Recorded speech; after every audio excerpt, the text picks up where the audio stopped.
I know I've probably got it a little too long in the just starting screen, so we'll just get right on with it. But first, let me double check, make sure everything's alright on this end as per usual. And as always, I hope you're all having a good time. Welcome to another Big Canadian stream.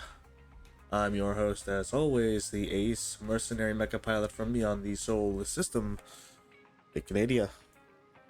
Right, as per usual, as our new tradition for the moment, before I either catch up or feel like stopping and switching back over to P5, we are doing some more Zenless Zone Zero content.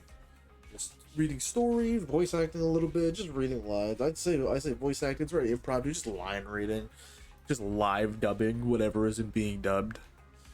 Why? Because I can. No real reason in particular. And I just really want to catch up to ZZZ story. It's like, it's got me hooked. Really got me hooked. Like, I'm in it now. I'm here for it. But yeah. Hope you are all having a good one. It's been a hot minute. I know I didn't stream on Thursday. And that is completely due to the fact that I just fucking fell asleep. But then y'all get to see me and Ken read and, easily glide through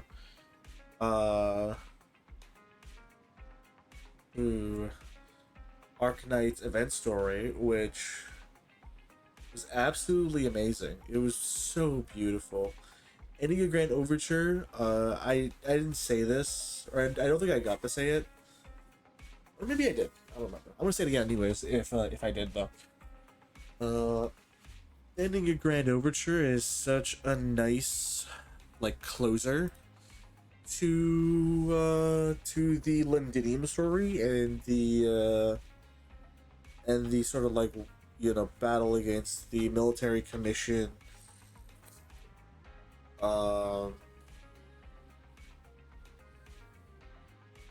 The people of Londinium fighting for their freedom, like truly understanding the meaning of freedom, right? And it sort of plays on the fact that Londinium and its people as a whole really just sort of supported itself on the decisions made by the nobility in the absence of the king. Now, as we all know now, the king wasn't or at least, the king pretty much was just stuck on his throne for several years before having to run. Snickerdoodle, what's up, how's it going? I hope you had a great day. I hope you're having an even better, evening or night, whatever is more applicable. Well, welcome in. You've walked in on me just yapping about Arknight story, because I don't think I've talked about it enough. I haven't made like a Twitter rant and everything.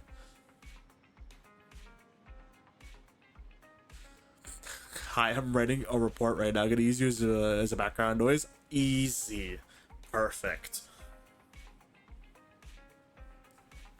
Whatever helps you, write that report. What kind of report are you writing? This is probably for a specific class, but I'm curious now.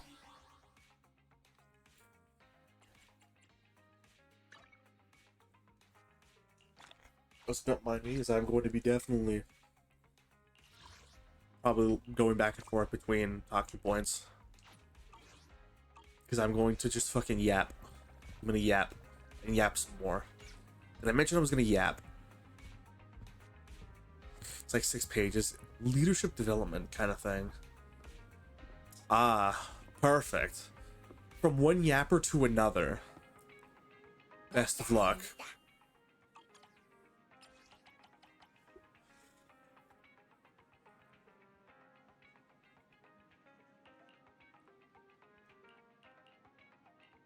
Thank you. All good. All good. I can't remember the last time I had a red report to me. I have 3 out. You got this. I believe in you. Listen, I'll be here with you the whole time. Second dude, I will be here with you the whole damn time. So you got this. I believe.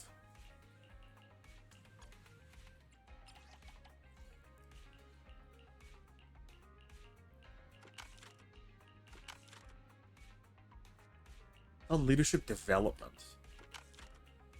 If anything, it'll definitely be on stuff for probably things that you've done. I assume you've like taken.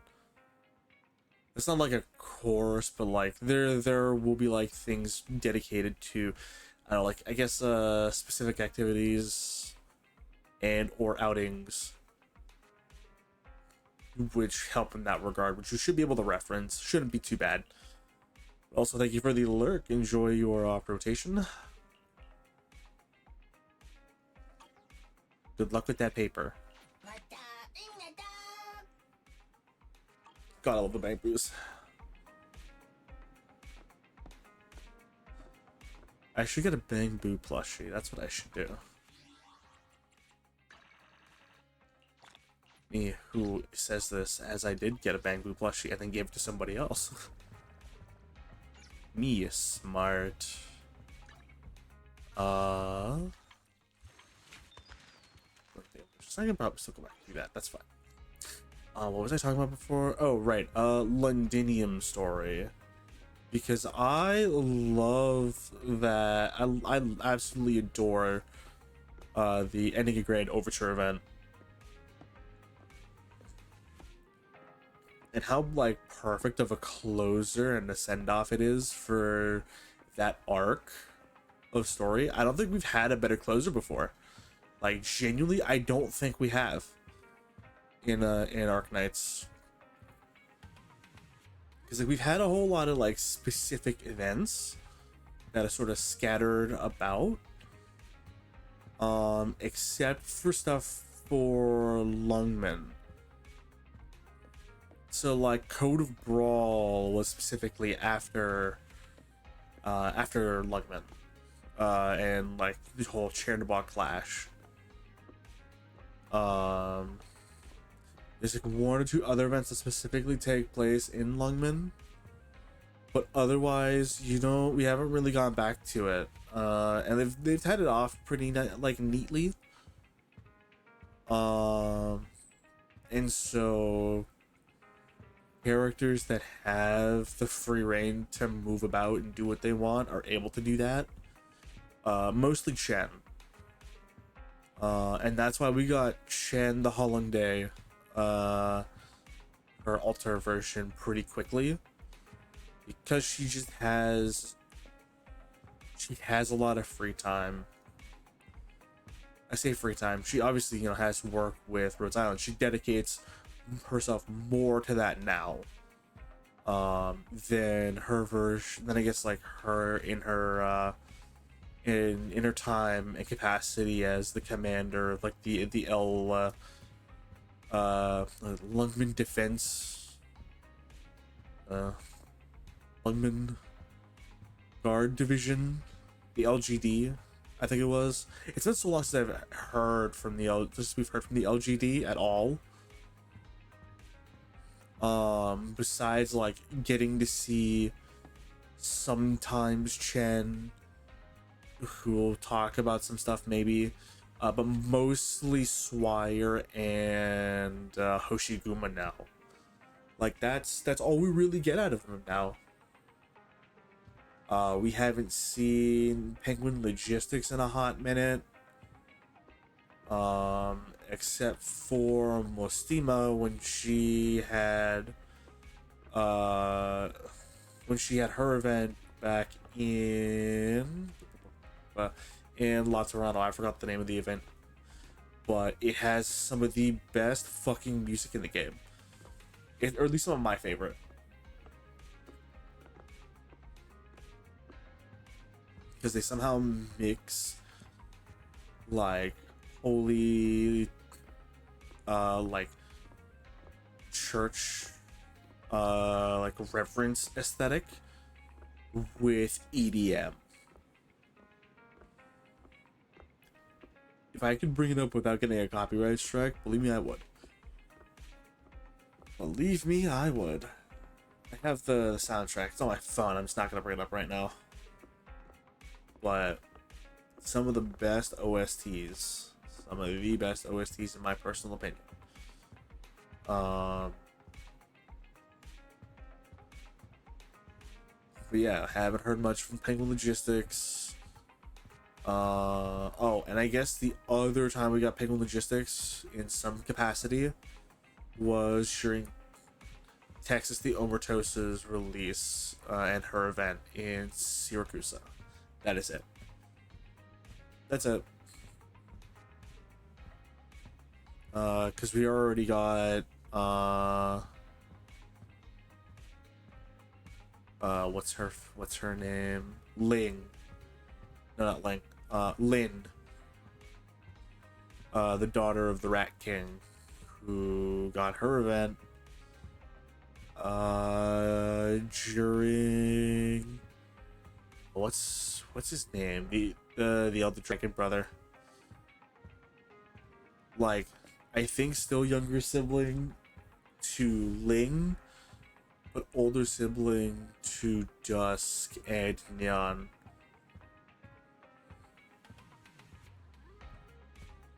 Anyway, I don't remember right now.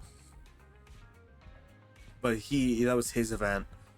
And Lin showed up. She played a major role in it. Tubai, who I also kind of use regularly, also plays a major role in that event. It's a good amount of content that we really sort of don't like, that we haven't gone back to, and there hasn't been much for a reason to do so until now. Which, while I'm okay with that, kind of would like those characters that have some sort of relevance, or at least be brought back for something. It's been a hot minute. I'd like them to come back.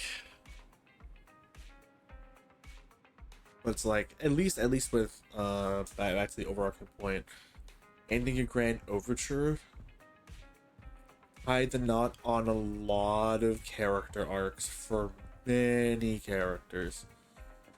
Morgan, Indra, Dagda, the Glasgow gang, right? It's a new chapter for the Glasgow gang.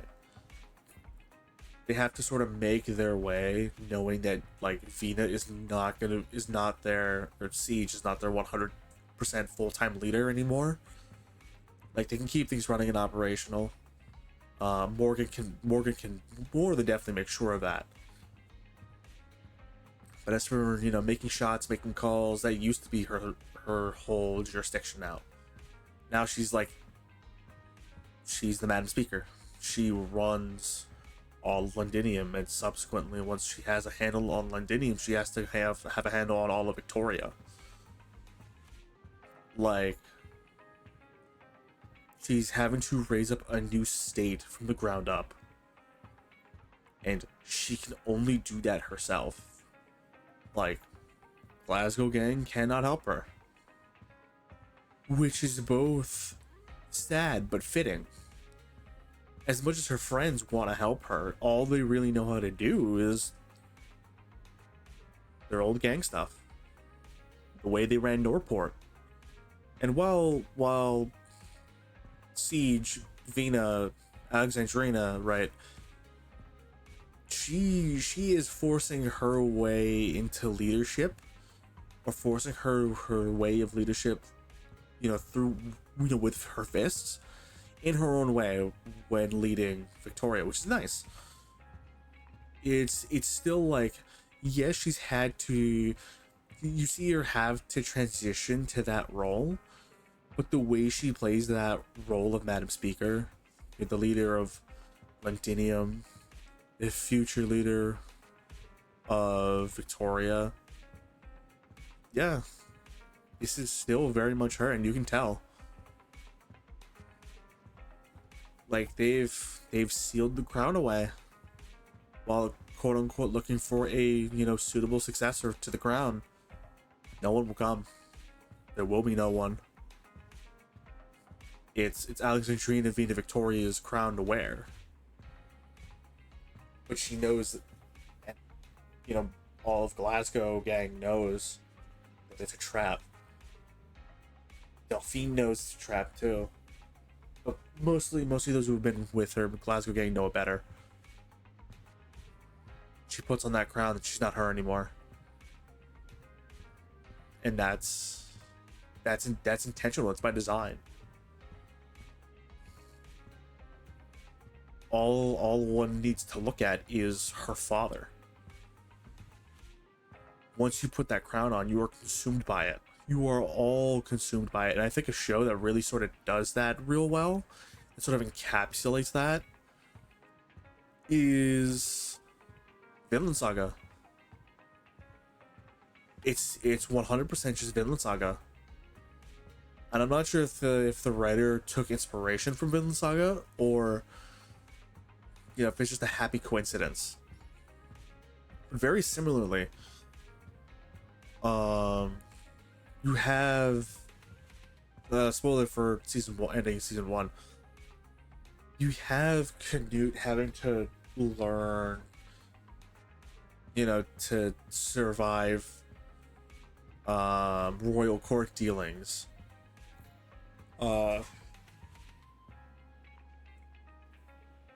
And his father trying to backstab him to defend the crown, but also make sure that his successor is not Canute, because Canute is not who the king sees as a proper successor. But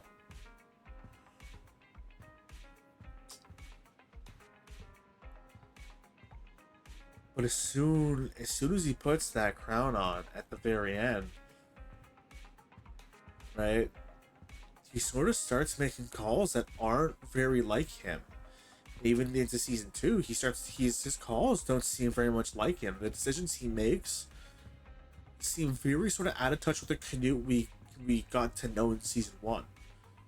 And only through Thorfinn eating 100 punches and proving himself a warrior, and not just all of Canute's warriors, right? Like, Canute knows. Actually, it wasn't just for Canute to see, acknowledges him being a warrior. He knew that all along. It was his warriors, beneath him. They needed to see it. The proof of being a warrior. It's not just a physical fight. It's not just a fight with the fist. It's a fight of the mental. And in this regard, Thorfinn proves himself to be probably a much more capable leader than he thinks he is, and probably more than Canute thought of him as, if that makes sense. Because when he starts talking about, setting up a place for people who run away from Canute to live, and Canute asking, what are you gonna do if I catch up? And what if I find where you're at and I catch up? What are you gonna do then? Thorfinn, I'm going to run away. I'm going to keep running away. I'm going to run away as far as I can, as far as I know where to go. I'm going to go to Vinland. And there is historical past data that says that back then, Finland was pretty much, it was Canada, but it was like northeastern Quebec, Newfoundland, Labrador, type area. And back then, it was lots of fields, rolling hills, lush greenery, perfect vineyard country. You want to make wine, you want to make alcohol, you want to make mead. Perfect country to do it in. Open season, man. Beautiful soil to make, beautiful soil, beautiful farmland. For someone like Thorfinn, who came from Iceland, yeah, it's the complete opposite. And so when he gets back, to Iceland to see his family again after being a slave for how long, the as season two runs its course, and right at the very end, he's like, yeah, I'm gonna go find Vinland, and he's dead serious. He's dead set on it.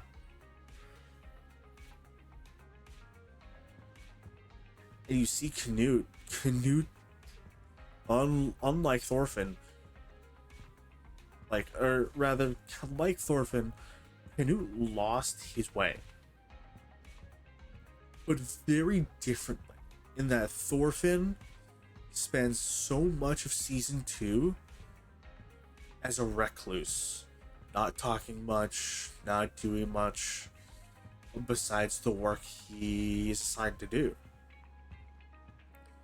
as it's sort of like to serve as penance for all of his deeds in season one.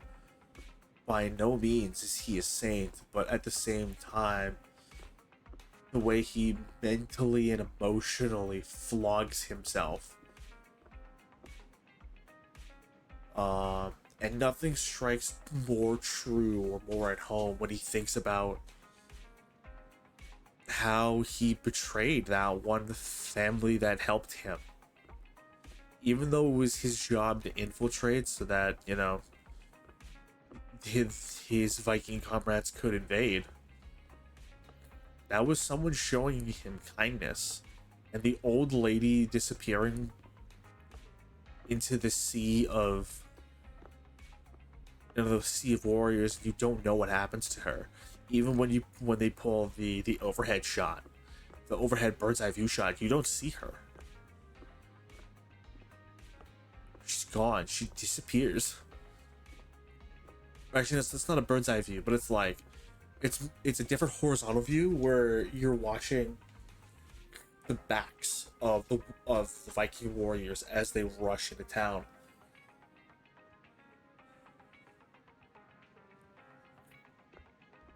And she's not there. And that side profile of Thorfinn, just silent, stoic, not betraying about any emotion. And he just rolls with, it's almost like you can see him process the thought, and then he compartmentalizes, pushes it away, stores it away, doesn't think about it, doesn't proceed to think about it, and runs in with the rest of the Viking warriors. He spends so much time in season one just killing, thinking about killing and vengeance, that season 2 Thorfinn is a complete 180. He doesn't want to hold a weapon. He doesn't want to fight, even though he has molded himself from pretty much childhood up to, from mid to late childhood all the way up to young adult, to be a warrior, a fighter, a killer. By the time he hits, his mental maturity, it's already too late. His deeds can't be taken back. The lives he has taken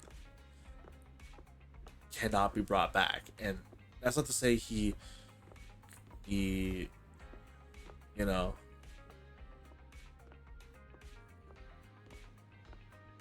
that's to say he's back then he wasn't human. Back then he was still human, but he was a child.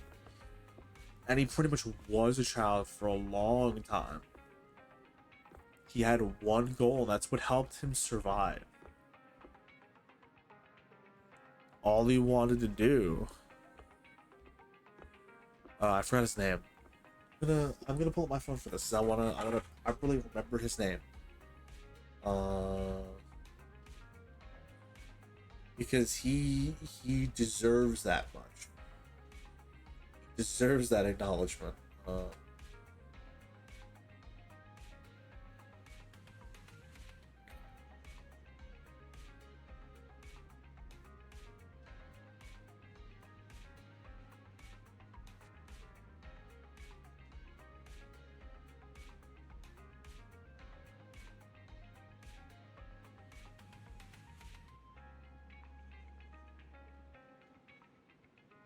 Where is it?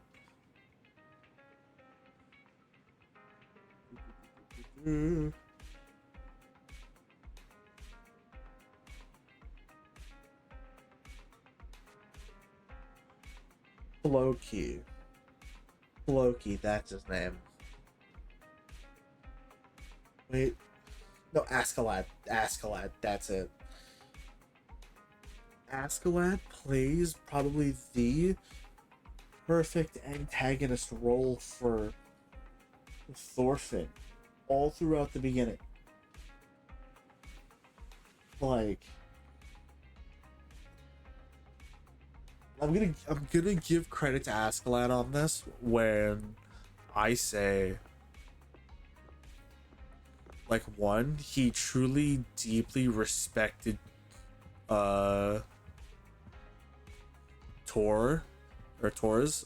Thorfinn's father.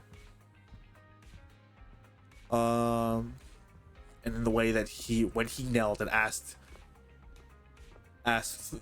Thor to be his leader and the leader of his men, that was not a joke. That was real. That was from one leader to another. It was game respecting game. It was game recognizing game. And even Askeladd was like, this is a man's man. This is a real leader. This is someone who knows. Like, this is someone who embodies everything I aspire to be, but can't right now, and probably never will be. Like, the true definition of a warrior. And warrior being not someone who just is able to mow down as many people as are put in front of him and is unstoppable. It is someone who is willing to stop and to think for themselves. Someone who is willing to question and say, why are we going to do this? This is not worth lives. And that sentiment holds true even to today. But I digress from that point, because I've already gone on a 30-minute tangent, 20-minute tangent, really, about this. All to say, right? Rolling it back.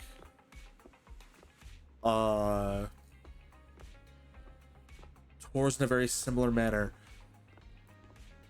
thanks to Askeladd, is forced to learn, how to protect himself, how to fight, how to stay alive.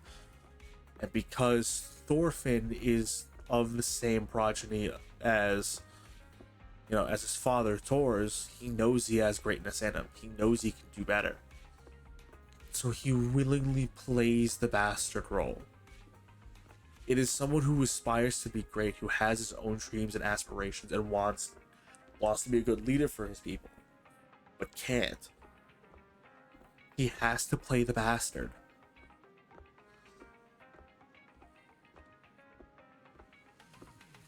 Like, his people are not the Vikings. His people are... Askeladd's people are...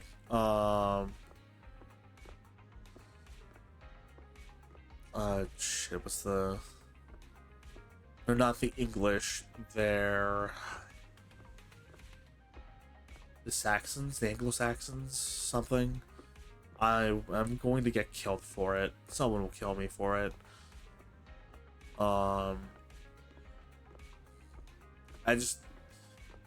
He snuck himself into the enemy, his enemy camp, to try to save his people. And in the end, when push comes to shove, he still does what he has to do to be a good leader, even though he knows, and he knows the king knows, that his hand is being forced. He pushes, and he forces his hand. He has to do what he has to do. And when Askeladd's head rolls on the floor,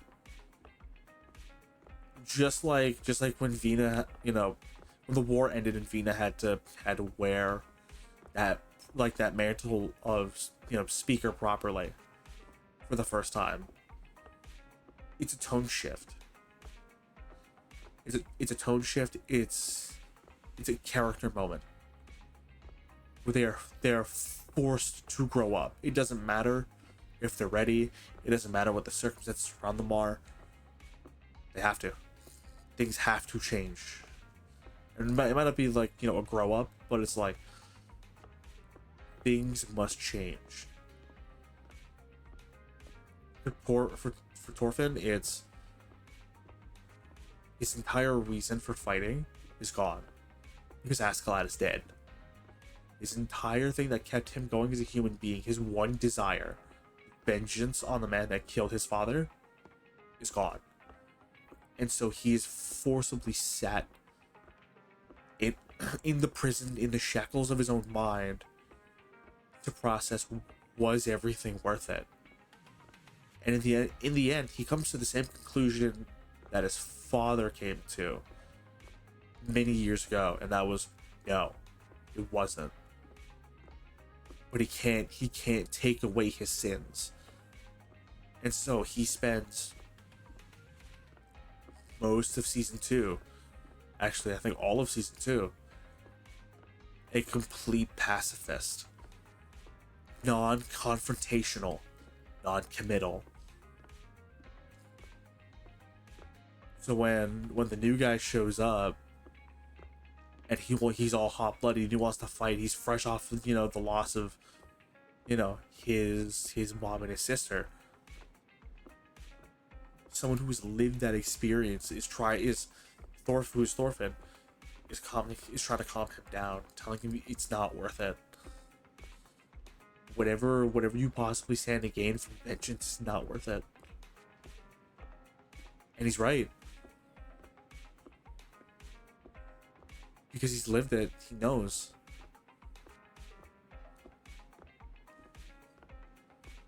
And similar, not exactly same tone shift, but like Vina when she preps to lead her exemplars, the Self-Salvation Corps, the Ducal Alliance forces all together under her banner. Because that is all they're here for. They're here to reclaim Londinium from the Sarkaz, and they need one central focal point. That is Vina. Most people see her as Vina or Alexandrina Vina Victoria. Those who know her best, Siege or just Vina. And she tries so hard, right? And it's admirable when she sees a soldier that doesn't have a sword, right? She's wielding both her signature hammer as Siege, but she also wields the size of Kings. Her Arknight's version of King Arthur can, subsequently the size of Kings being Excalibur. The first thing she does when she sees someone without a weapon, she hands them her sword. She keeps fighting with her warhammer because that's what she's used to. It's natural, right? It's her. But she thrusts the sword onto someone else because at the same time, he understood. Like it's I guess maybe it's not an understood thing. I don't know. I'm yapping. But Vina gives the sword to that soldier, one, to give them a weapon to fight with, but two, to pass on the hope, pass on the torch of fighting for home to the people, so that they too can carry that weight, which is nice. It's a lot of like just subtle undertones that, or like subtle like in between the lines kind of reading, where like every action has a consequence, and when you dig deep into it, Vina handing the size of Kings over to the one soldier, takes it, kills, slays an enemy, and subsequently falls himself, and then another one picks it up and runs forward Um, and then they do something similar, and then someone else picks it up, but instead of you wielding it, they protect it. Because to them, the size of kings, their hope needed to be protected for the next person that comes through. Right? It's such a beautiful symbol of passing the torch. Evita passes the torch off to the people so that they can keep the hope alive, and I like that. I've been yapping for almost an hour. Technically, 50 minutes, but it's a beautiful like pass the torch kind of message. And it also kind of represents Vina trying her best to like not present herself as a king, and she very much successfully does so. She becomes a hero of the people. She doesn't want to be remembered as Alexandrina Vina Victoria, even though that is exactly what she will be remembered as. But she wants to make sure that, you know, there's more to it than just the family name, than the Victoria family name and legacy. She wants to be remembered as Vina, as Siege, of someone who grew, you know, the history of someone who grew up on the streets, ran their own gang, ran that gang, having that gang run their own borough. Right? Have herself, you know, appear more to the group, you know, more on the level of like boots to ground, was one of the regular people, which she is. Royalty, like no royalty, nobility, royal dinners, all this stuff, it doesn't suit her. It feels wrong, and rightfully so, because she's not used to that life. She ran away from that life. She was forced to run away from that life at a young age. But she's back, and she has to rule. But she won't do it under the mantle of royalty. She won't do it as the new, you know, the new ruler, the new monarch of Victoria. She does it as Madam Speaker.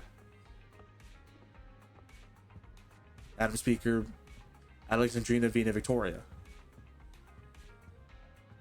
And it's to one day, she's trying to like bring everything into sort of a bureaucratic democracy, so that one day the people can make their own decisions. People can, you know, be the masters of their own fate, not have to rely on nobility, which can very well easily corrupt them. You know, she wants to have, you know, some sort of morality check by having, you know, free press instated. And she wants to be able to one day not be speaker, and you can very much tell. Like she will be speaker because she's the people's champion. She is their hero. She needs to lead, you know, Victoria, Londinium and Victoria through this troubled time, but she will do that, and when that is over, she will go home, back to the gym in Norport, and visit Rhodes Island with her family, with her friends, because that's where she's meant to be. That's where she feels she's meant to be, but not right now. Right now is not that time. And Morgan, Dagda, even Intra, dense as she is not emotionally, what's the word?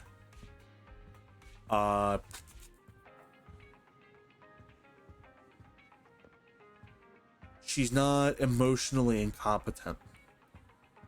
She knows. Like she's emotionally intelligent. She just sometimes just gets really hot-headed. He really just sees red sometimes, and that's what sticks with her. That's what stops her. But God, when she isn't seeing red, she is such a smart character. She's so intelligent. Okay, let me actually do some story reading. I have almost spent an hour talking about Arknights and writing and story. I should do like a Zatsu, just talking about story writing. Maybe have a like a conspiracy theorist whiteboard. I'm not sure how that would work. Would I do that in Paint? Or do I do like one of those like flow charts? I don't know. I don't know. We'll find out. We'll find out. Anyways, on to story. I'm on a proper story.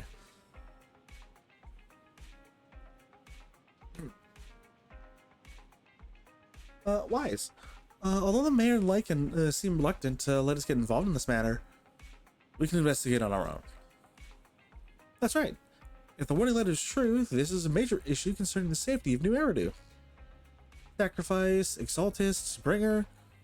There might be a deeper secret behind all of this. It could even be related to our teacher. No matter what, we can't just sit back and do nothing.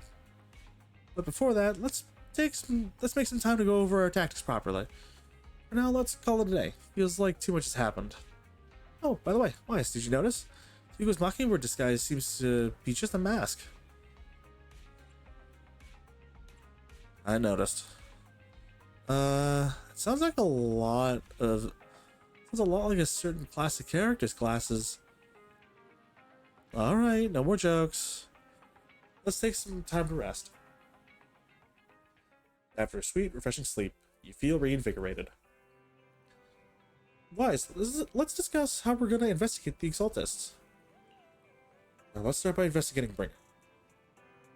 Yeah, that's what I thought too. The Commissioner's hasty closure of the case seems a bit suspicious. We should definitely find Jiu and get more information first. I'll go investigate at PubSec. Alright, I'll leave it to you then. I'll also gather some information on the Internaut. I forgot it was called Internaut. Like fucking the other week on Friday. Take care and come back soon, Wise.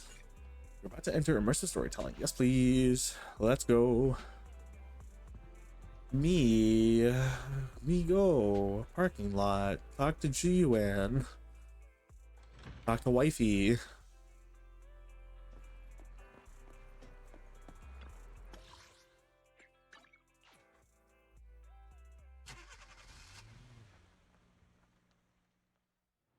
Alright, Officer G-Wan. Hello. Wifey. Have to work overtime to finish this mission report. Oh, hell no. I heard overtime. We're stopping that.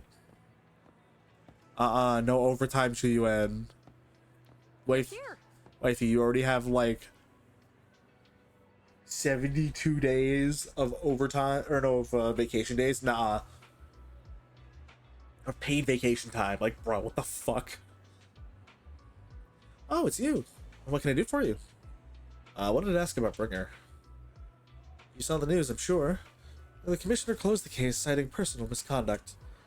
Well, I already found it strange and wanted to investigate further, but there's been a lot of obstacles.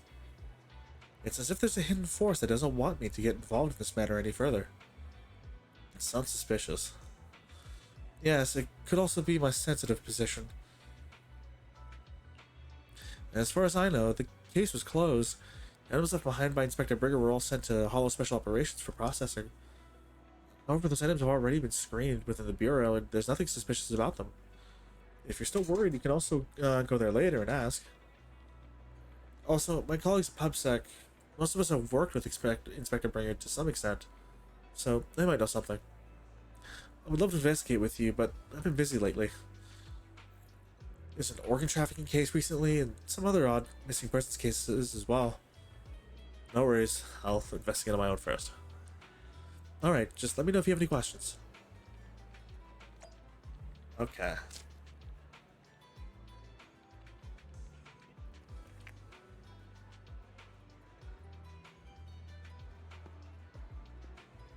Okay, we have Hot Lady. We have Cute Bang Boo. Alright, let's start with this dude. I like you. Is there a problem? Citizen? Do you know about Bringer? About Bringer. Wait, You're not a reporter, are you? I'm just a curious citizen, that's all. Oh, good. Boss has told us not to talk about Bringer. Probably worried about reporters getting careless with what they write. I don't really know why he turned out this way. He used to be a good person. Many years ago, after he came out of a hollow, his entire personality shifted. I thought it was because he was injured in the hollow, or had witnessed something terrible. But that operation was very successful. He rescued many citizens from the hollow and emerged completely unscathed. How strange. Do you have any other information? I remember now. It seems like Bringer's had memory issues for a long time. Always forgetting stuff. Back then, we even suggested he keep a diary or something. Though I'm not sure if he ever listened to us. I don't know anything more than that. Alright. Bag boo time.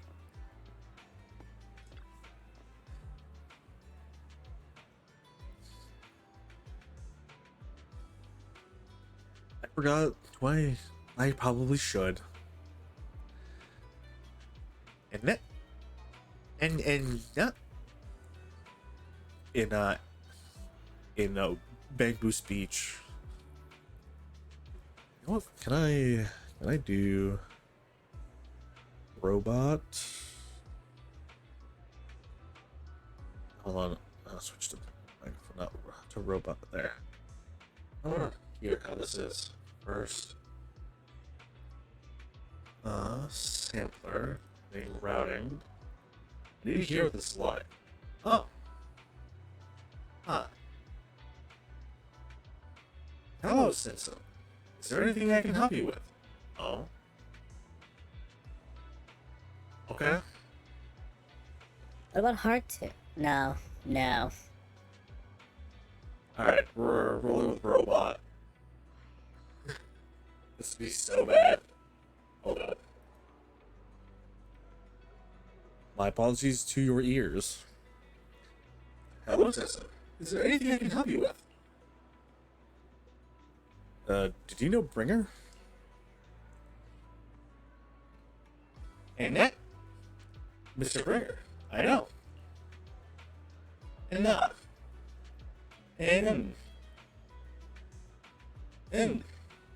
I once caught him in the bathroom secretly recording his to-do list for the next day with a tape recorder.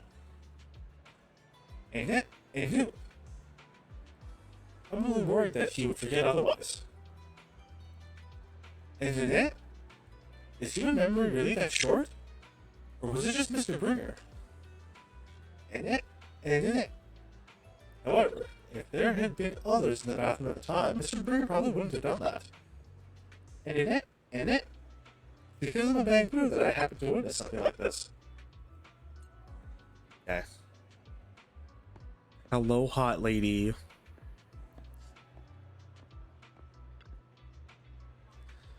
Hello, how can I help you? Did you know Bringer? You mean Inspector Bringer? Oh no, he's not Inspector anymore. I'm not very familiar with him, but I did help organize the things he left behind. Looking at it now, I guess they can be considered his estate. Second Doodle, thank you for the posture check, the stretch, and the hydrate, the full care package. Much appreciated. 1 second. I was about to start shrimp backing, and I definitely need that as a reminder. Cannot do that.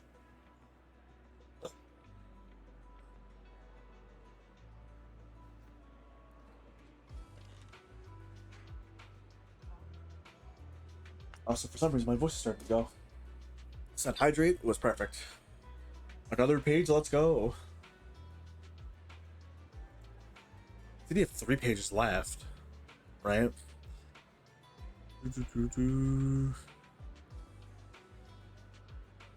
Or rather, you had 6 pages, and now you gotta do...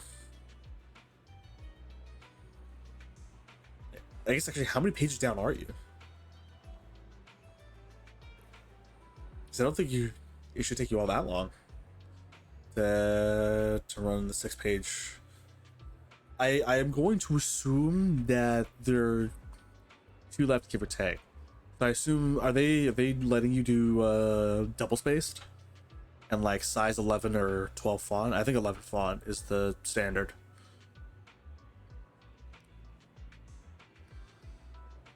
Because if depending on if it's double spaced or not, will definitely change my perception on the feasibility. But either way, if it's 2 pages, it shouldn't take you all that long to complete, especially if you know, or if you already have structured ideas for your arguments, or at least your structure of the report itself.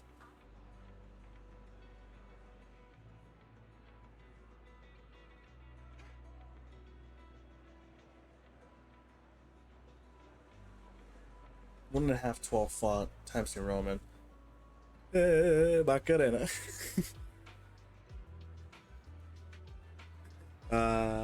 It's just occurred to me when I like got to Times New Roman and you said hey, it's like hey Macarena. It clicked.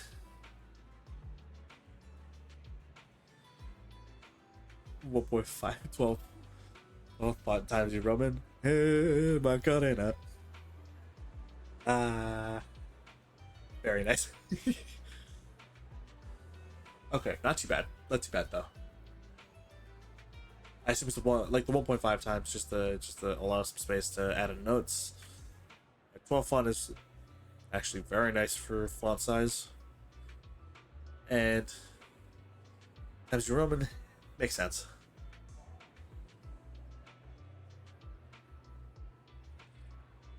But yes, here's the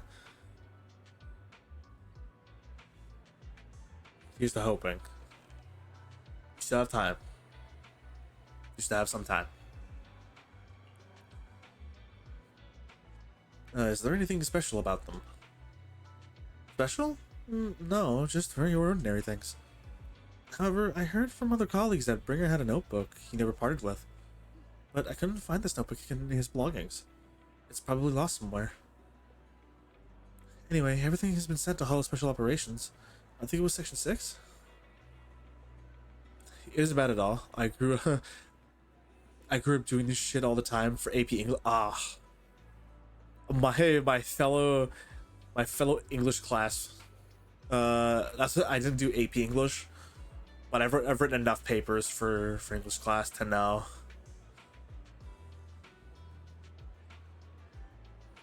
This is a cakewalk. Just gotta actually do it. Hell yeah. There's a reason why I'm able to talk so talk at length about writing. Me, the motherfucker who knows how to write, who likes writing, likes talking about it. Genuinely baffles me how many people in my major can't write a report. I don't know. It's kind of funny to be honest. Like, how sometimes people just don't know how to write a report. Like I don't. It's literally just structure an argument. Like, as long as you have as long as you have enough points to fill out any sort of like page or paragraph requirement, you should be fine. It's a non-issue. Reports are actually so easy. I've always found reports and essays to be pretty doable. Like, they've never been all that hard for me to do because all they are very structured arguments.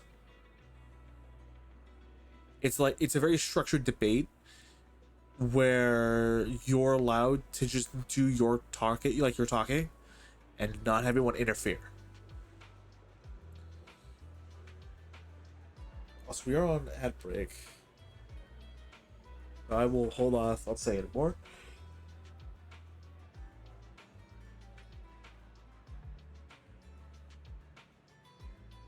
And I'll just wait out the ad.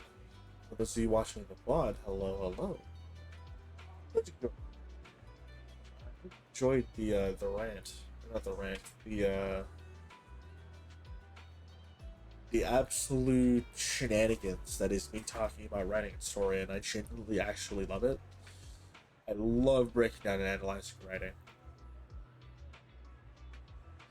Like, I can write. I don't think I'm all that great of a writer, but maybe I should write something, you know, and be like I'll present it to someone else first, just because I'm not all that confident in my own work. Is my issue. Yeah, we are back. Sticking to, I'm not sure if you were able to hear when I was talking through ads. I was just saying, like, I don't like reports. Reports and essays are pretty easy to write, especially I think for the both of us, as we tend to be, individuals who know how to write. They're very structured arguments. It's like having a debate with yourself, because no one's gonna stop you from talking your point. The only time someone will interrupt you is if you put in like a point of contention, which you should only do once at the beginning of your at your main thesis, and like on someone else's paper refuting your paper. Not crazy. Not crazy.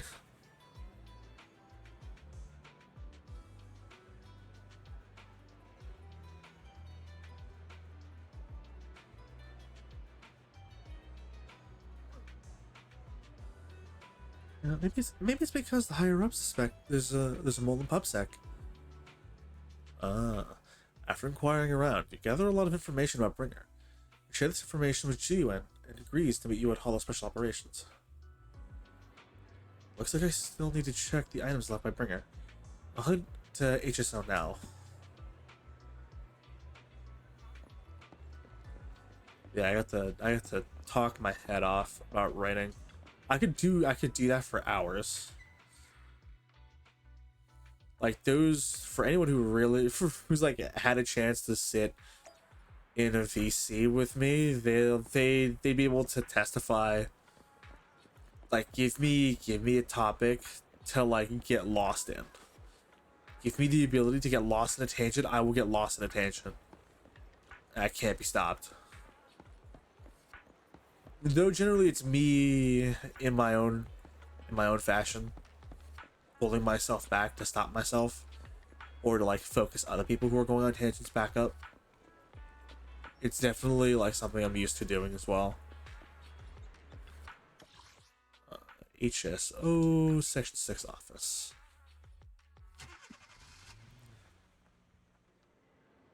Okay, so GUN should be here. Hello, guy. Oh no, my sick leave application's gone. I need to do a find and destroy. I thought you needed the said sick leave. I I do need it. I've got a small surgery coming up. Even though the surgery will even though the surgery only takes a day, being the slacker that I am, I can't do anything less than 3 days off. Nice. Okay. Thing is, Section 6's executive officer Asaba also put in an application for sick leave. I went in to submit mine. I got a glimpse of his. I hate to admit it, he did an amazing job with his. It's enough to bring tears to my eyes. One slacker to another. I see. Understandable. What's more, he also asked for 3 days off. It's a tough act to follow. After reading his, they give me just 1 day off, max. If I want to get all 3 days, I need to seriously spruce up my application. Of course, I can't find it for the life of me. Could you help me find it? It should be in the administrative office. The thing is, where?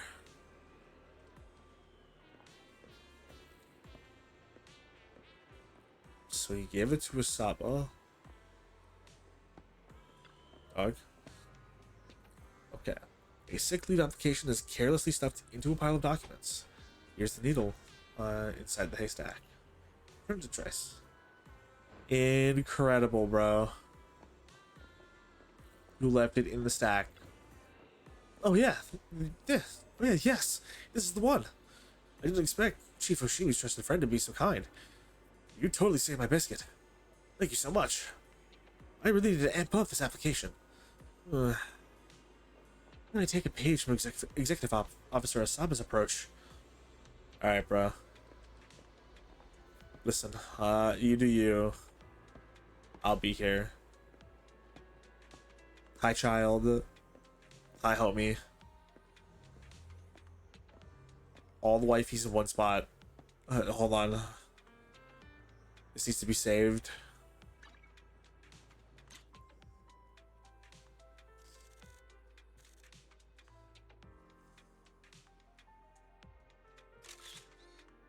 Yes.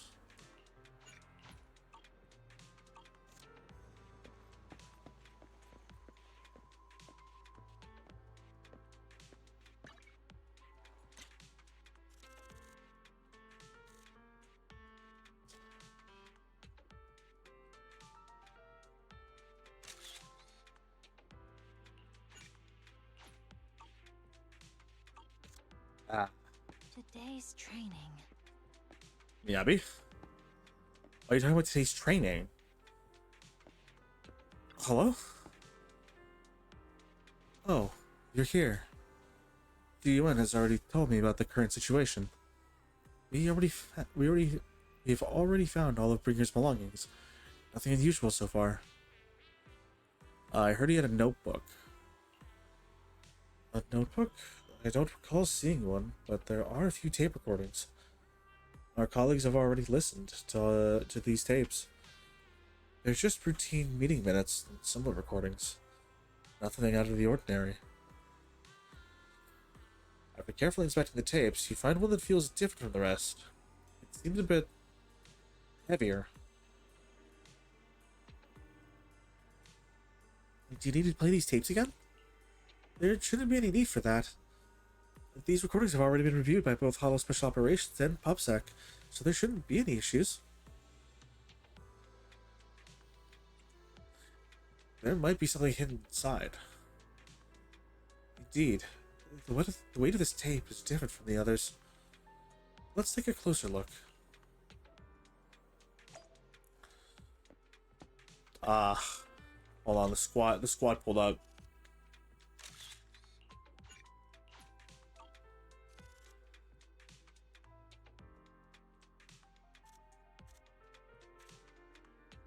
Hello, base department?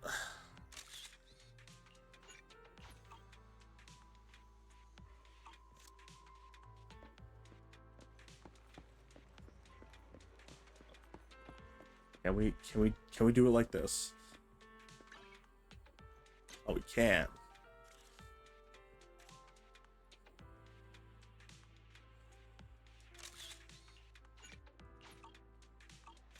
Alright, that will never be saved on VOD, ever. VOD would never out me like that.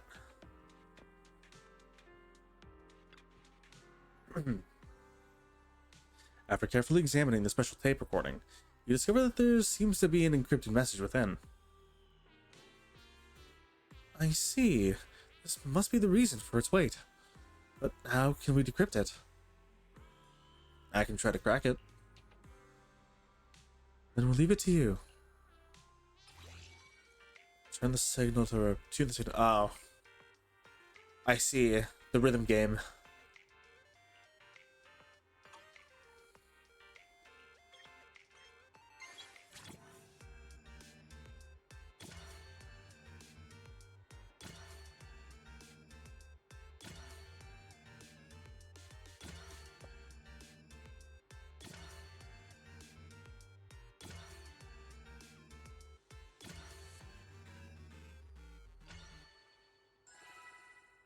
Perfect S rating. I'm so goated. You did it, as expected. Looks like there's some new content here that can be played on the tape now. That's interesting. I didn't know secret information can be hidden this way. What secret? Sokaku wants to know. Jiwen, are you nervous? I don't know. But I have a bad feeling about this. After all, he put so much effort into hiding it. There might really be an answer inside. Should we listen to it later? No, I'm prepared.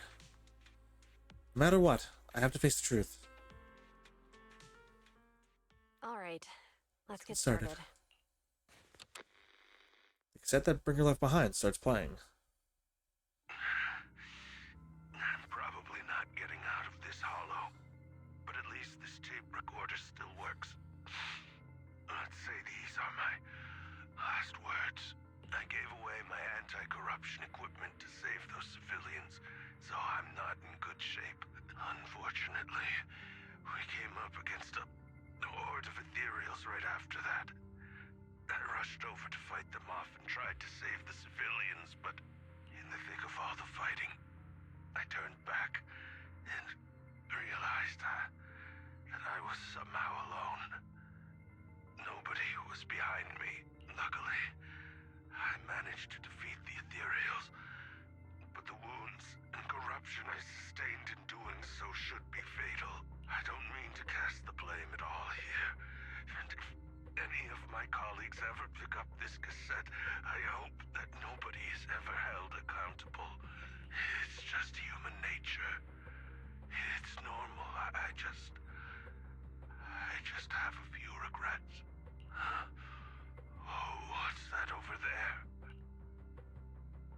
Long, raspy, and creepy noise. I've seen a miracle. Yes, that thing is right. So long as humanity is in constant conflict against the Hollows, we'll never be able to grasp true power. Only by embracing everything. It's the only way. Only by embracing this power can everyone survive. Oh, okay, he's entered Looney Bin mode. Oh, Creator, please grant me this. The room is left in complete silence as the cassette finishes playing. GUN in particular looks crestfallen. I mean, I would too when you hear the downfall of your own mentor, but that's neither here nor there right now. Are you okay, Julian? Don't be so down. Thanks. I'm okay. It's just, even though we had our suspicions, now that everything is out in the open, I can't help but feel a little... Well, at least now I know the reason why he changed.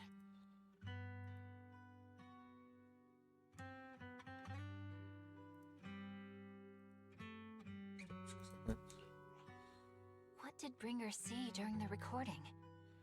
Whatever it was, he called it a miracle. Man saw God. I don't know what else to call it. He saw God. I saw the mission report from that incident. Bringer emerged from the Hollow unscathed, completely free from injury or corruption. Plus, I remember him rescuing a few civilians and walking out of the Hollow together with them.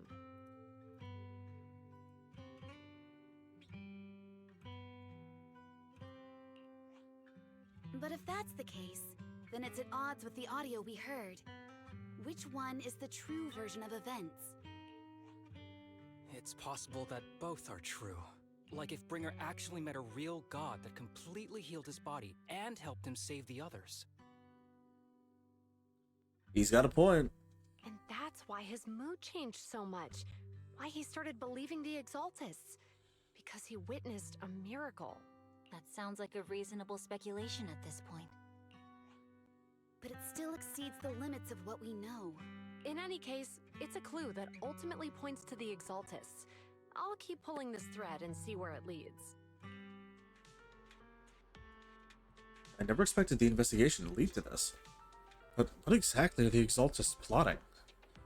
Regardless, time to head back to the video store and rest a bit. Then I'll think about the next steps.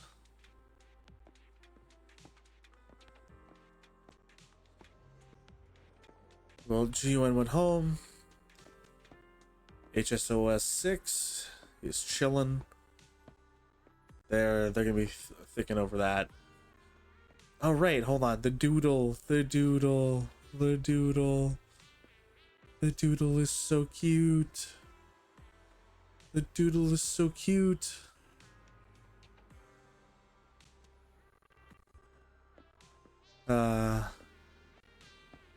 Yanagi's file pile. Oh yeah, you could tell which one's Yanagi's desk. She also sits like right beside. Yeah, it makes sense. She sits right beside Sokaku because she has to supervise Sokaku on top of doing all of her proper work and on top of covering other people's work. I don't know whose desk this is, but I think, yeah, there's a medical file on Harabasa's desk. I'm gonna go look through it. Respect his privacy. Okay, I lied. I want to know. Haramasa is the picture of poor health, judging by the various indicators on his report. Let's double check the patient's name. It's got nothing to do with Asaba Haramasa. I mean, very true. I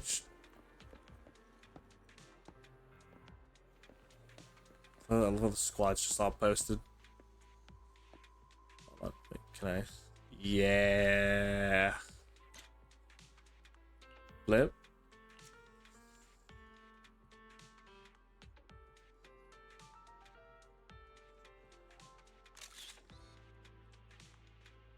Wait, get it closer.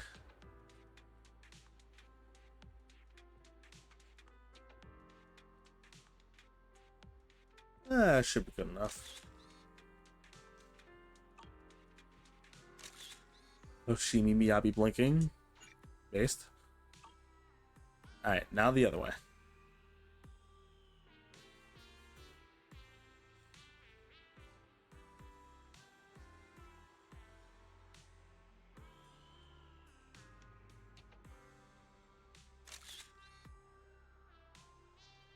Why does Osama look cool here? I mean, he is cool, but like he looks cooler.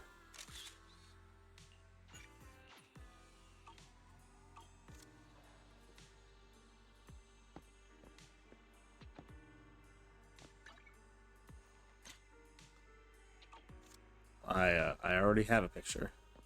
What if I wanted one more? What if I'm a man who knows what he wants?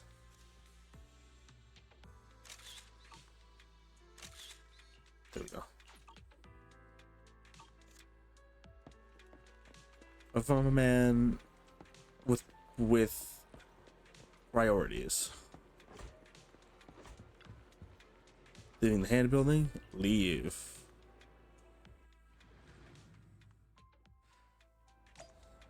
He's just so guard. It sometimes surprises me that we can just be allowed in here.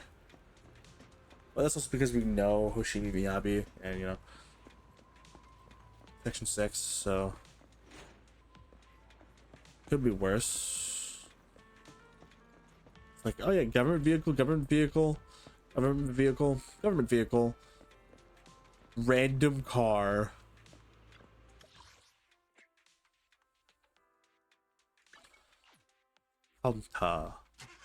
Alright.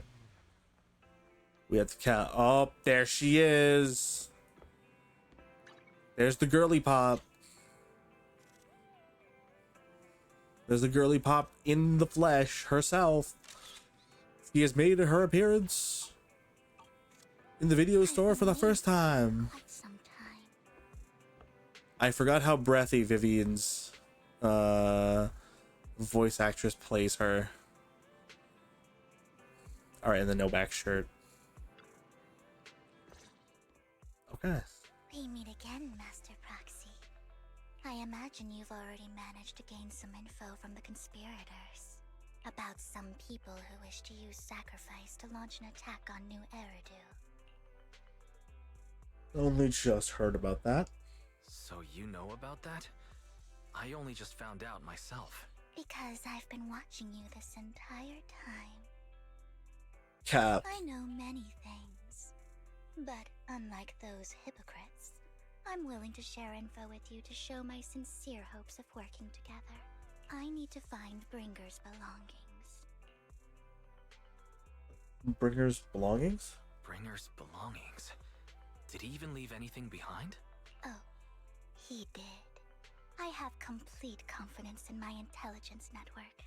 All the more reason for you to work with me. You've probably already guessed. But what Bringer left behind will be crucial for cracking the alleged sacrifice attack. Find it, and we'll finally know what they are after. Who do you mean by they? Who do you mean by they? The Exaltists, of course. They're always lurking whenever something related to sacrifice comes up. Actually, the Exaltists and I, we have a bit of shared history. Ah, there's the expression. But no more than that until you officially agree to work with me. Fine. All right. I agree to work with you. Splendid. I like people who don't mess around. By the way, might I ask, you're not proficient at in-hollow combat, are you? No, I can't fight. I'm a proxy after all. Well, you know, I'm a proxy after all. As I expected. Not to worry. You're an invaluable proxy. All I require is for you to guide me. I mean, not even my darling Lord Phaethon can fight in the hollows. Oh, here we go. Hang on. Hang on. What did you just say? Hang on. What did you just say? Your darling Lord Phaethon? That's right. The best proxy in all of New Eridil. Lord Phaethon. Here comes the tell me you simping. like him. Don't tell me you don't like him. Not that I don't like him. Actually, I'm Phaethon. You might not believe this, but I'm actually Phaethon. You're an outstanding proxy, that's true. But Lord Phaethon's a cut above. No one could ever replace Lord Phaethon. But I know how you feel. You're actually one of Lord Phaethon's fans too, aren't you? All right, I So forgot he's she your best doesn't role model in life, know. and you hope to become just like him, right? She doesn't know we're actually Hold on, we gotta break the ice. You're right. I'm a fan of Phaethon. Fine, you're right.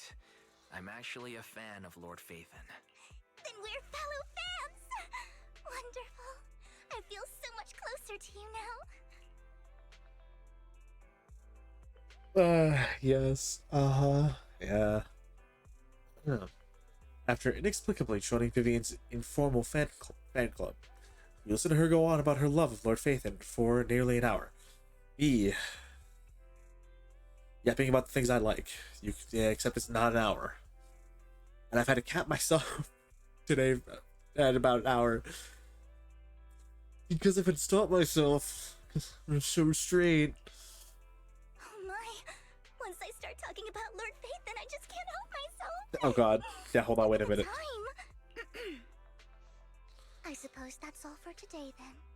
I'll be in touch with more news. Yeah. The Sibri. I was so caught up chatting with a fellow fan that I almost forgot why I'm here. I found out where the remainder of Bringer's belongings ended up. They should be in a hidden hollow in the outer ring. I'll need to make some preparations. Let's meet up in Blazewood later. Don't worry. I'll protect you, Proxy. I won't let you get hurt. Speaking of, how did you know we were proxies? Because him. I gathered the information from my intelligence network, of course. I may look this way, but I've got a pretty impressive job, and I know many secrets. Since we've agreed to work together, what's the deal with you and the Exaltists? I must foil the Exaltist schemes. Whatever they're planning, I'll stop them.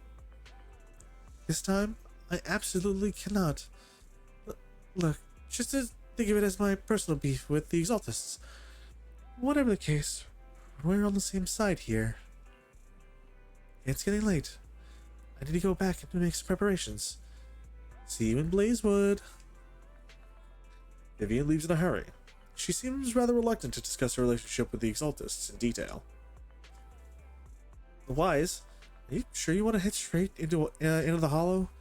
Or should we use the old trick and connect to Eos instead? That would be a bit safer. But if we connect to Eos, Vivian might recognize us. After all, she's our fan. Don't worry, I have you with me. If you say so, Wise. Alright, but if anything happens, you have to stay safe. Even though we can stay in touch at any time, I'll still worry. Vivian will protect me. I'll protect you too, Wise. If anything goes wrong, I'll get back up for you right away. Alright, let's take a break for now and wait for Vivian to contact us. After some time, a message from Vivian arrives. Time to head to Blazewood and meet her.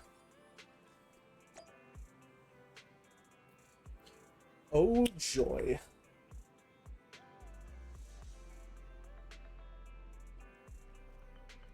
Running at about an hour and a half here. I'm gonna call a quick 3-minute break, move us into the. Be right back. I'm gonna go grab like a snack right quick and some extra water, and also hit the bathroom. So y'all take an opportunity to just also do the same thing. All right. That I will be right back.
I returned with some snacks and more water.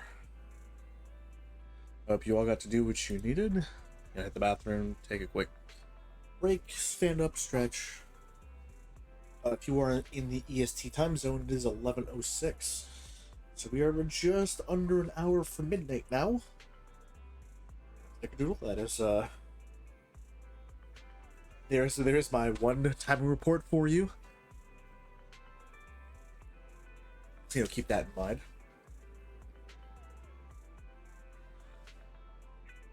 Let me just move us back over to the live scene.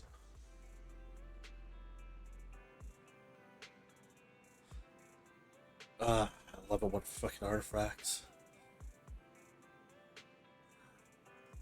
Hold on. 3 will take us into the. Be right back. I love when my transitions work the way they're supposed to. There we go. I don't know why sometimes it does that, but anyways, fuck it. We're here. We're back. Time to go to Blazewood. Endium. Radio Weekly, Lost and Found. Login streak, 1 out of 4. That one's not happening.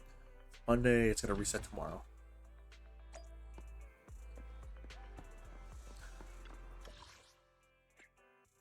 Cheesetopia. Oh yeah, I got Cheesetopia up and running. I should probably do some of that. Just to, do that in the app.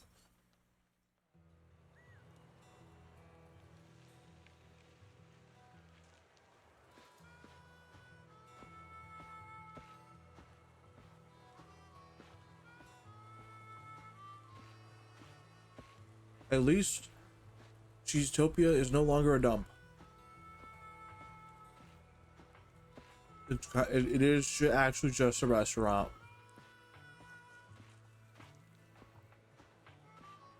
I think. Anyway, ain't no way she contracts Ambi Soldier fucking Zero. I trigger for this. Ain't no way. Ain't no way. This is how we meet them. Oh my god. I'm losing my mind. I'm freaking it. I'm freaking it. I'm freaking it. I'm freaking it. I'm freaking it. I'm freaking it. I'm freaking it. Hello.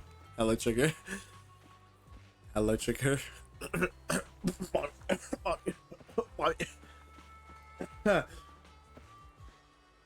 Me absolutely losing my fucking mind. Hi. Proxy, you're here too. I didn't expect to run into you here. What are you two doing here? What are you two doing here? And what's with the new outfit, Ambi? I'm here to investigate that incident. You recall the incident you experienced with Ambi and Trigger. The relevant details have been recorded as tapes and logged in the video archive. If you have time, you should go and refresh your memories with them. I've recently dug up some clues about the person behind the operation, but my key contact is ultra cautious and keeps demanding me to prove my identity. So, to gain her trust, I decided to meet her dressed like this. Now that everything is completely finished, this uniform doesn't really represent anything in particular. For me, it's just another outfit now. We all have to move on someday. I'm helping her. I want to make sure whoever's behind all this is caught. We're going back, and at some point, I'm doing the Trigger story. I'm doing the Trigger story. I need to do it. It's so me. It's so me, got it. It's so me, and I love it. Ah, and who's this young lady? Her name's Vivian. She's my friend. This is my friend, Vivian. We're here investigating a few things ourselves. Ambi, one of the Cunning Hair's most powerful members. And Trigger, an Opal Squad sniper.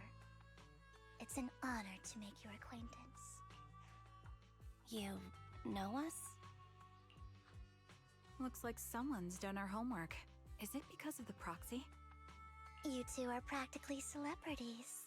And because of my work, I've got loads of info when it comes to anyone with a name around New Eridu. Vivian knows. Vivian, she's your contact. Anyway. It just makes so much sense. And Neon, what's up? Welcome, welcome. Hope you're doing well. I hope you've had a great day. An even better night and evening.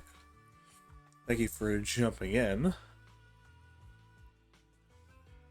was doing some catch up and story reading. I need to go back and do the trigger story. I realized it's a separate event and I cry. You won't believe how mad I got a Pokemon, but how mad? How mad? You made me curious. Lost a 5-star Terra raid battle to a rare Pokemon because it used a oh. Oh no. Oh. That's cheeky. That is so cheeky. Got so mad that I downloaded Pokemon Home, put it in the box, and deleted the Pokemon Home. Oh my god, that's hilarious. It's so funny, but also so depressing. Oh my god. My sincerest condolences, Neon. Also, Detective, what's up? Welcome, welcome. How are we doing? I hope you are doing well. Let you jump in for us doing some more reading in ZZZ story catch up. Hello, ZZZ. Yes, indeed. Zenless Zone Zero, or would replace all the Z's with the letter B. It'd be Boundless Bone Bureau. I'm realizing now that I probably should have done the Trigger story because Trigger links in to this moment and this relevant story now, and I see why she was released along with Soldier Zero A and B because of the damn fact that she ties in right now. That they both tie in right now. Emmy just said she was here to meet a contact that kept asking her to prove herself. Her contact is Vivian, because Vivian's been spying on us. Like, to be fair, so has Trigger, but like, she's more direct line of sight watching.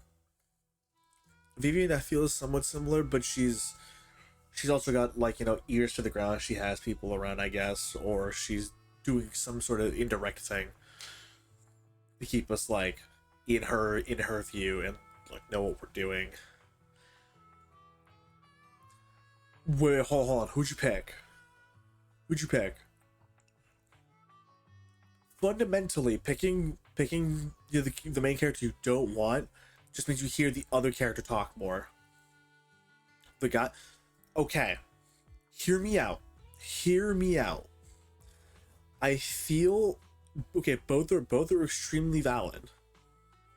Wise, the guy who I picked as my player character, is very much the, like, he's like the calm, stoic poker face. Not much faces him, even when he probably should be, and that's because he like has to be more of that, like, calculated, or at least somewhat calculated, you know, kind of individual. Don't fret, because by picking the guy, all this means is you get to hear Belle more, because Belle will be doing a lot more talking than Wise. So if you wanted to hear Belle talk, who is the, you know, the girl, the sister, Belle is a lot more expressive. Kind of sometimes wears her, like, expressions on her sleeve, you know, her heart on her sleeve. Not really, but like almost feels like it, if that makes sense. Like, she's not easy to read.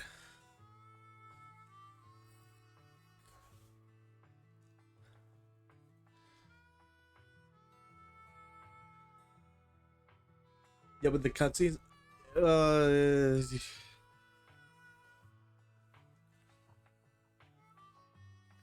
okay, what about the cutscene? I'm curious. I just indulge me. There's no judgment, because both are valid. Like, if this was HSR or, you know, Genshin, there are fucking reasons. There are valid reasons. Less so in HSR, but there are reasons to choose one or the other. And like what people say, you play one over the other. I'm like, I couldn't care less. I pick the guy every time. But ZZZ, I feel, is that one where it doesn't really matter. And I said you feel it's the one main character. Just indulge me.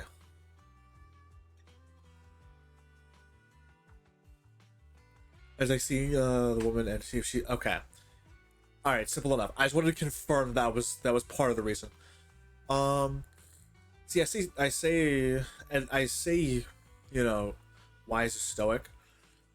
He does obviously play up emotion. He knows when to jest, when not. It's very, you'll see. There if you continue, obviously, there are moments where it's less expressive in visual, more audio. But yeah, I get it. I'm gonna be honest. You kind of don't have to worry about that a whole lot of the time. The other bit, because there will be other characters that fill that role. I mean,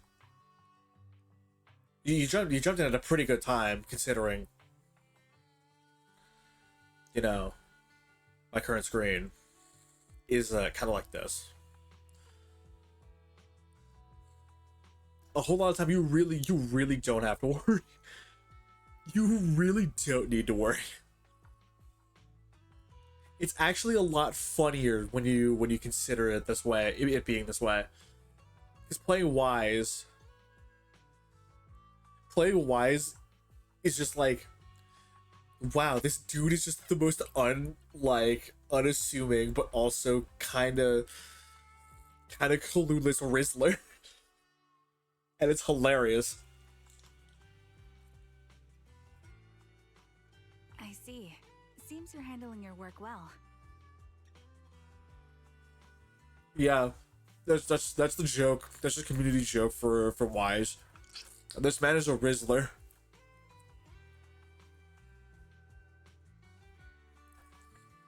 Some call him the Rizzler of Oz. Okay, I can drop the Zoomer speech. A little, not a whole lot. A little. I just find it funny. I find it hilarious.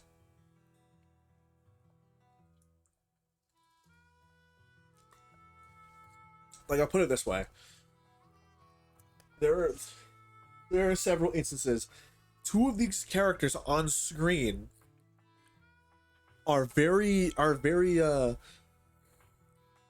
insistent on keeping track in tabs on the player characters' movements. And if you've chosen Wise,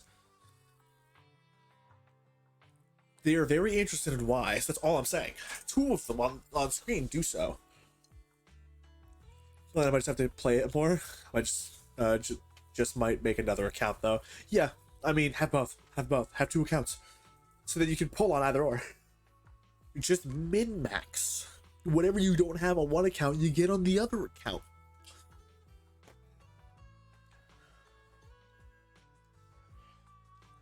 Oh no? Have I tempted you down a dark road? A road where you could really, truly, honest to God, have everything you wanted and more?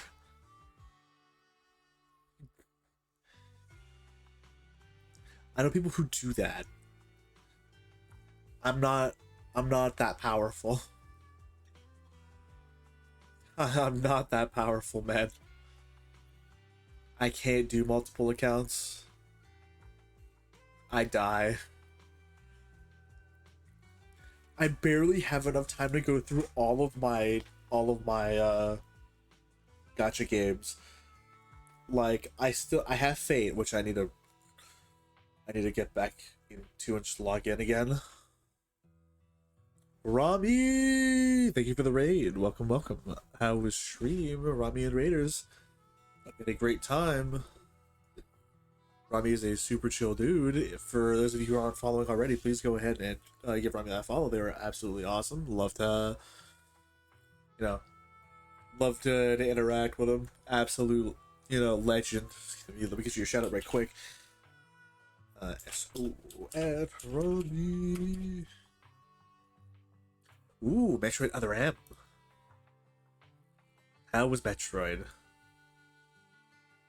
I hope it went well. He was good. Another Metroid down. Only got 2 more to play. Fuck yeah, let's go. Love to hear it. I've been kind of interested in playing the Metroid kind of games and like Metroidvania sort of style games. I haven't managed to. I haven't thought about getting one in a hot minute, and I will admit I have forgotten. So definitely my fault. But then again, I'm also having so many issues trying to remember what gacha game I'm playing, or that I need to pay attention to, because my attention span is being pulled in like 7 different ways. Like I've got ZZZ, I have to reopen HSR every now and again to make sure I rolled for Casterus. I rolled for Casterus because I wanted Casterus. I didn't give a shit, and I rolled. I got her, and her light cone.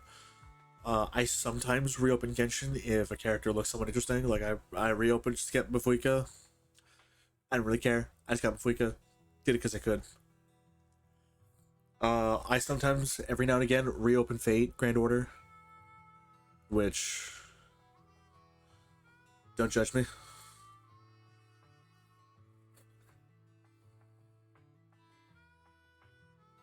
I'm that OG.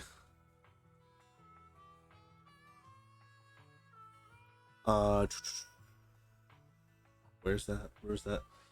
Me actually opening Fate right now, just to double check my shit.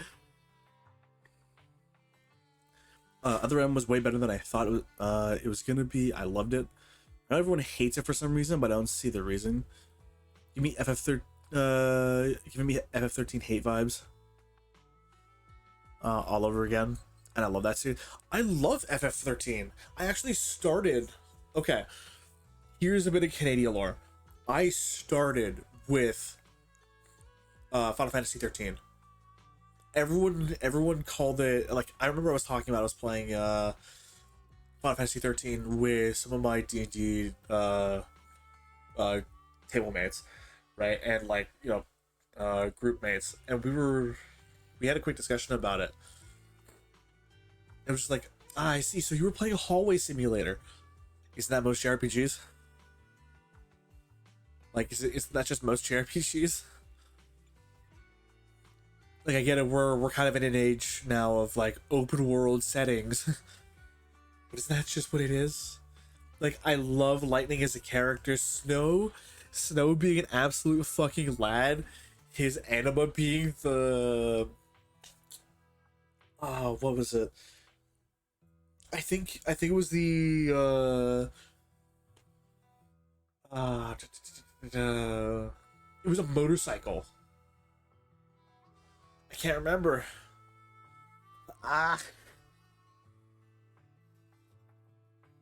Shiva? Is this Shiva? She was being a motorcycle. Anyways, it was so good.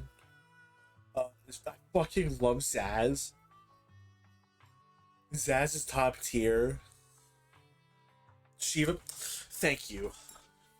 I remember my Final Fantasy bullshit sometimes.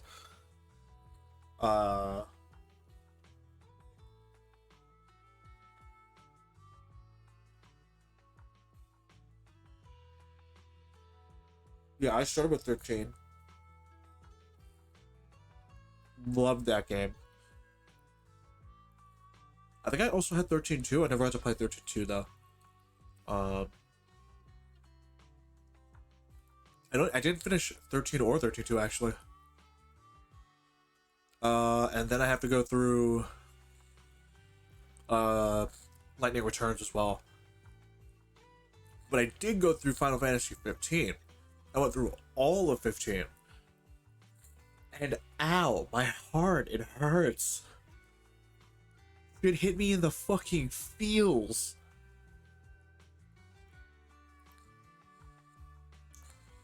13.2 is also phenomenal. I didn't finish Lightning Returns though, since the Steam version. Oh no, it actually, yeah, it doesn't surprise me, but also really, why did it have to be badly optimized? I have it on Steam. I wanted to play it actually, because I don't have it on my 360. And you know the stores, the store page on the 360 is dead, so I couldn't get it online even if I wanted to. I would be forced to physically find a disc, and I will cry.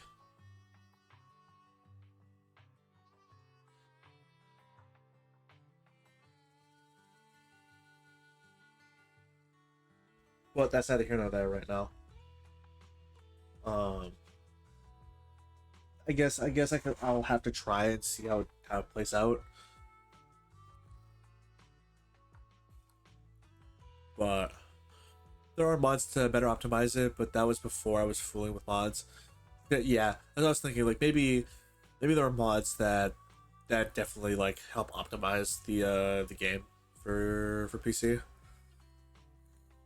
Um, so it's probably this, you know, like it's probably a decent thing to play now. But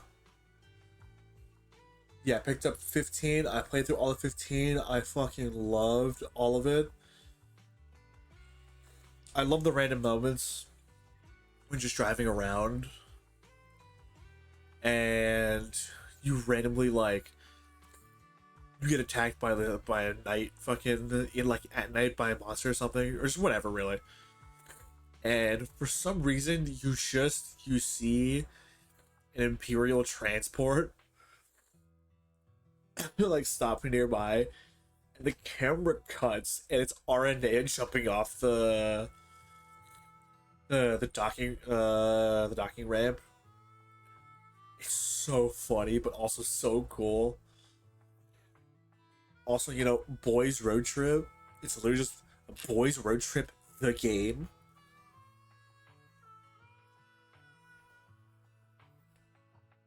Um but, you know, after finishing the game, going back to the main menu was not the same. Um getting the full like there when you enter the game and you load up the main menu before finishing the game and after finishing the game are completely different experiences, which I love. I'm not sure how consistent of a thing it is in Final Fantasy. At least the only one I know has done it because I've completed it is 15, because that's the one I finished. Um, Actually, no wait, that's a lie. I've played through 7 remake, and then started New Game Plus on it. But I'll save that for a second long for a bit later. But with 15, getting in like listening to Insomnia before finishing the game, and then in listening to Insomnia Somnus, which is the full like Insomnia. The track itself is pretty much a gutted version of Insomnia Somnus, which is the full orchestral accompaniment, right? And so you just taken like the guts out of that and just you have that as the first track, as like your title screen music. And so it's a lot more solemn, a lot more quiet. It's definitely fits the theming of a journey still in progress, of not knowing everything. Things are unknown, so you don't have all the pieces put together. But you are still walking through that darkness. You are still walking the path, even if you don't know what is at the end of the path. You don't know what's next, but that is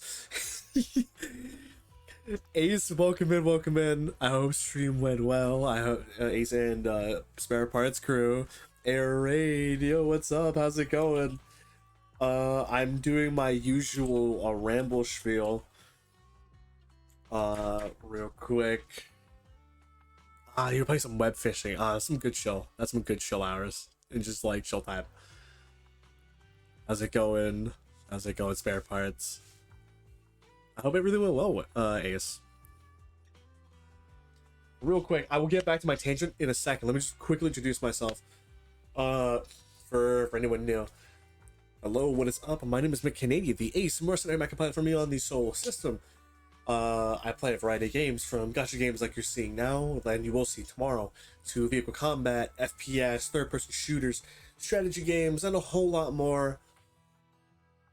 If any of that sounds, interesting to you at any point, feel free to hit that follow button and that bell icon if you feel like you want to keep up with, what I'm doing. Also, beside that button, there are 2 more buttons for socials. Right there, you can just go click those, follow the link, hit follow on those as well.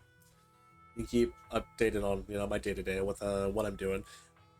But that's it. Make it quick, short, sweet, and simple. My vision was at chills lots of time. Hell yeah! I talked about P5R, which is just hell yes. I need to go back and finish P5R. I've been taking a break from P5R, and so I've replaced it with just doing some ZZZ for now. But I will go back and I will finish P5R on stream. Is it going to take me a hell of a long time to get there? Probably. Considering my pace and considering how often I yap, like I'm doing right now, yes. The answer is unequivocally yes. Considering I just got Tamakona Mondays and I cry. Severance and horse race tests. Okay. I'm intrigued by this topic of conversation. And Severance.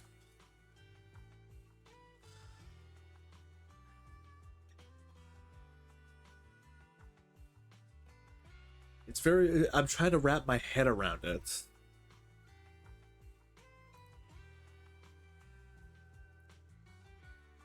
I'm going to try to say this. I assume it's supposed to be Kevin. Just the 6 is supposed to be kind of like an E, or like an upside down reverse E, maybe. Correct me if I'm wrong. Yell at me. Feel free. Kind of all of it. Like where Severance and horse race tests. Like how did those come up? I guess context is more my is my question. Interesting topics in and of themselves. Never topics I think I'd talk about. Watching the show okay. So the show Severance, because I never heard of Severance. So thank you for enlightening me. So horse race test on Twitter recently. Why is okay? To be fair, my Twitter is showing me like right now Iris. I on the live Iris. Goddess of Victory Nike. Hashtag Arknights, which I'm gonna quickly click on. Oh right, everyone's actually super hype for Lapland Altar. Which, to be fair, yeah, so would I. I'm ready. Me and Ken were losing our minds on Friday because we were trying to get through all of we finished ending a grant or Overture. I almost forgot Overture. Horse Race Test is apparently like knockoff Uma Musume made in paint and has an insane fan content community right now. You know what? All power to him. All power to him. Hell yeah. And this is going on like knockoff Uma Musume in paint. Okay. Alright. Sold.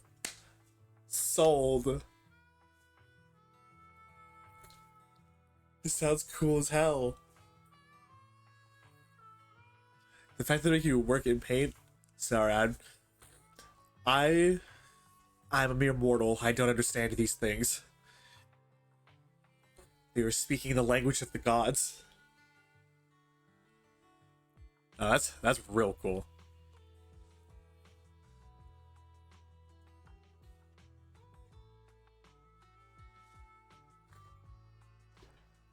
Like y'all were having these conversations. Meanwhile, I'm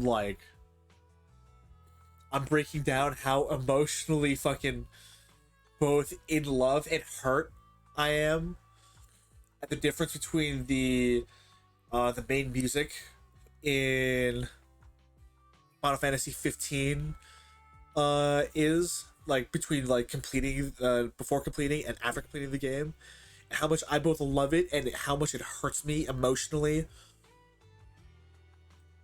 because it's just so well done. Me yapping about my interests. But yeah, I hope your CZ is going well. It is going well. Honestly, getting to catch up is just nice. I'm sort of live dubbing as we go, which is hilarious.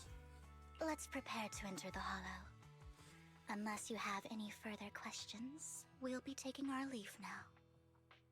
Yeah, I pretty much just went. This Insomnia. The main theme is beautiful. It's amazing. But it's actually a hollowed out version of Insomnia Somnus, which is actually the full orchestral version. It's top tier, it's beautiful, it's chef's kiss. Prepare your tears and your tissue boxes. Because when you hear it for the first time, it'll only be after you complete the game. And everything's fundamentally changed. I sat on that main screen for half an hour. Just moved to tears. I did indeed shed several tears. It was good.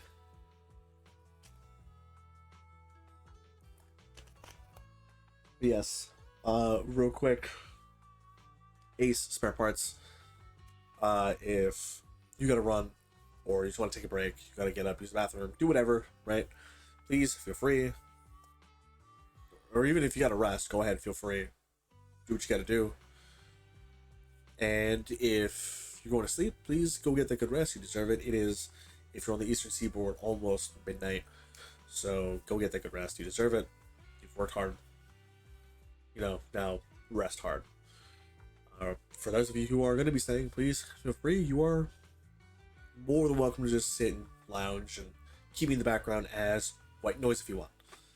You're not obligated to stick around, but it's much appreciated if you do. You don't have to say anything, you don't have to interact, but if you just stay, watch me, my shenanigans, and listen to me yap, it is much appreciated. Yes, let me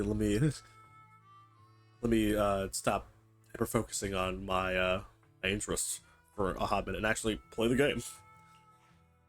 You're going into a hollow? Proxy, you plan on going in like that? I'm not fighting. Yeah, that's right. I've recovered quite a bit lately, so I don't need any protective equipment in the hollows. You should have winked at Ambi and Trigger. You both notice your signal, and don't ask any more questions. Right at that moment, a rather familiar-looking lady appears. Huh. Aren't you that lady from before at the auction? Oh. Hello. I didn't expect to see you again, young lady. Oh, hello.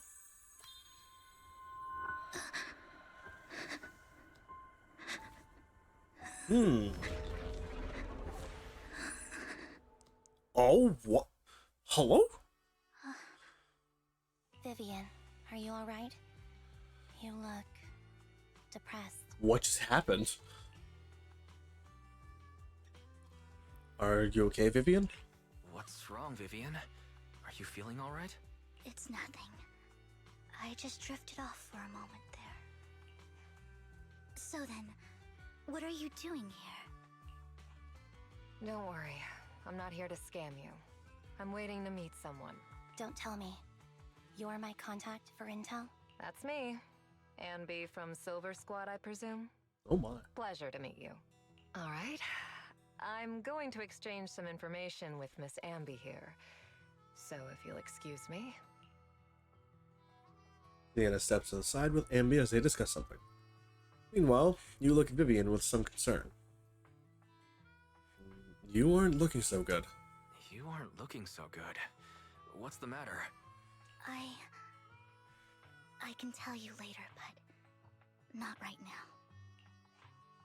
Okay, that's all the information I got for you. In return, I want you to do something for me. Take me into the Hollow. I left something very valuable inside. I have to find it.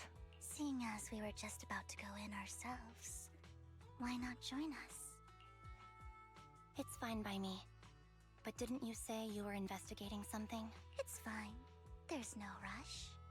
Right, Master Proxy. She doesn't know, chat. She doesn't know. She doesn't know that we're Faithin. Yeah, there's no rush. Huh? Yeah, there really is no rush. Sure, let's all go together. The biggest Faithin simp doesn't realize that they're standing right beside Faithin. It'll be safer with more people, and we'll find your missing item more quickly. Thank you.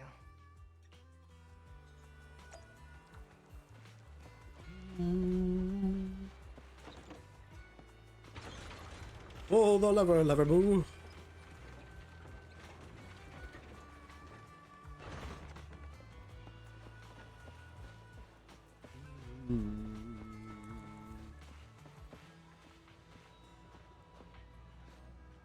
Okay.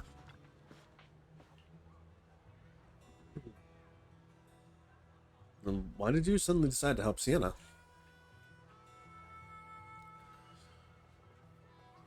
Proxy, do you believe in fate?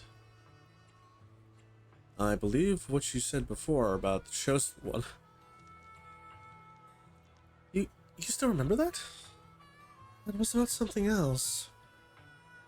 Proxy, I actually... No, it's nothing.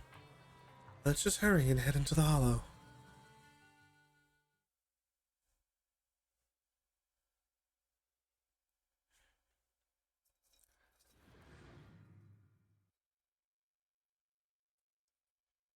Because you don't get to prep a team, I assume it's going to actually be just... Yeah! And then trigger. Which, I have these show. So, what is it that you all plan to do here? We are here to look for something too.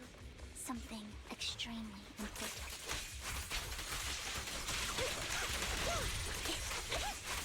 The new era to his future may well depend on it. Let's go, Abby!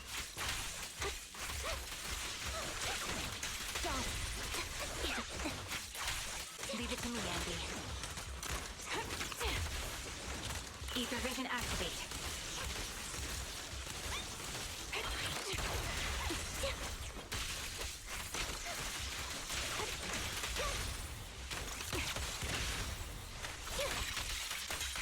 Now it's my turn to ask questions. What exactly is it that you're investigating?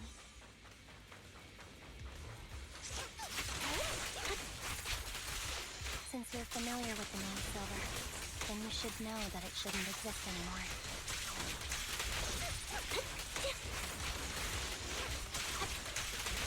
Show no mercy. What I'm investigating has something to do with it. Copy. Adjusting for wind. Stay behind me.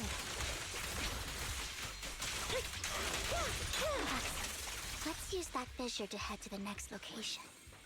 Okay. And into the fissure we go. This is interesting way for things to line up. This is the place.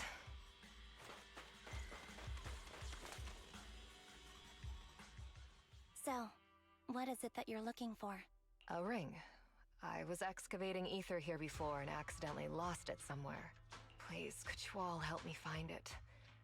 It has to be somewhere among all this stuff here. Sure, I'll start looking. I'll go with you. I'll stay here with her then.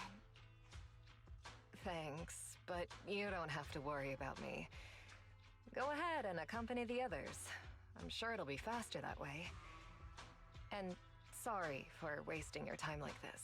Intriguing. I know it might sound strange, but I'll be so happy if my daughter grows up to be capable like you.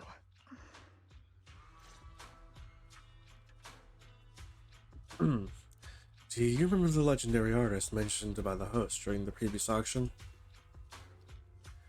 Unrecognized during his lifetime, his works were discovered by art collectors after his death and became hugely popular. Sounds like quite the nice story, right? In reality, these art collectors are to blame for his death. Those pompous big shots discovered his talent and even wanted him to craft forgeries of famous artworks. Ugh. One as proud as him would never agree to such a thing. Not only did he refuse, he also wanted to expose their schemes. Some days later, he suddenly took his own life. I knew him. He would never do something like that. Those big shots silenced him. How do you know all of this? Because the legendary artist was my husband. You're his father. My condolences. Thank you, but I might not need it anymore. She is killing me.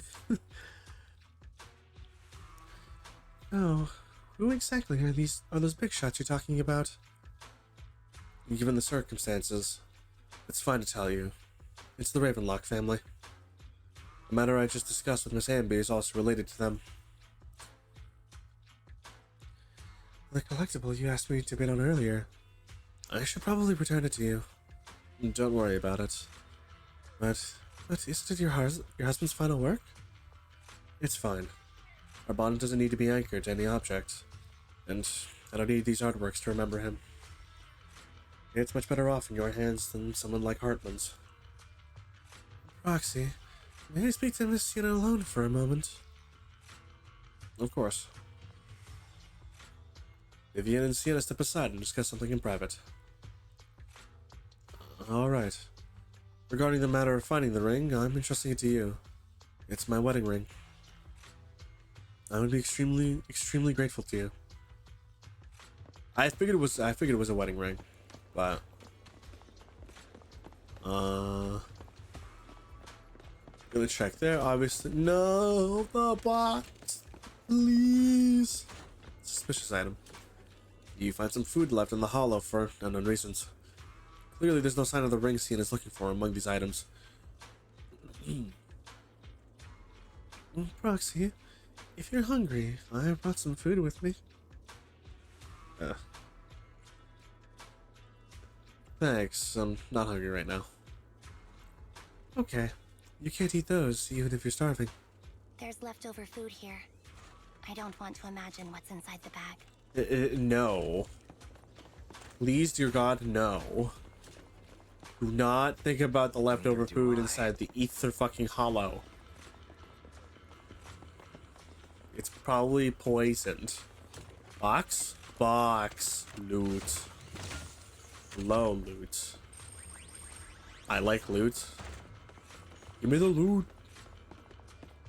Suspicious item. There's a little, I assume it's groundhog. Or that. You find a plush toy. After squeezing and kneading it thoroughly, you realize it doesn't have what you're looking for. Both the report and presentation done with an hour to spare. Good shit. Good shit, Snickerdoodle. Hell fucking yeah. Goated. Hands are cold. Listen, they're cold now because you were writing, you were typing up pure heat.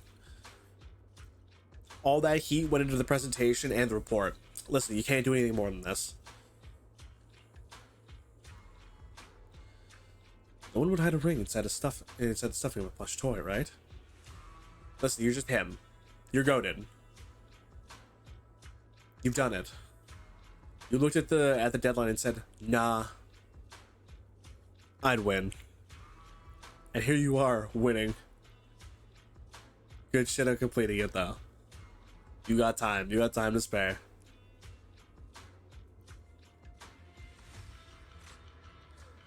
Pause. Listen, I had to read and I had to collect my thoughts. That's how I am. Also, I had to clear my throat because like my snack is kind of salty. It's like I have to drink water every now and again. It's really, really not the smartest thing to have when I'm reading, just because it like fucks with the current state of my mouth and like throat.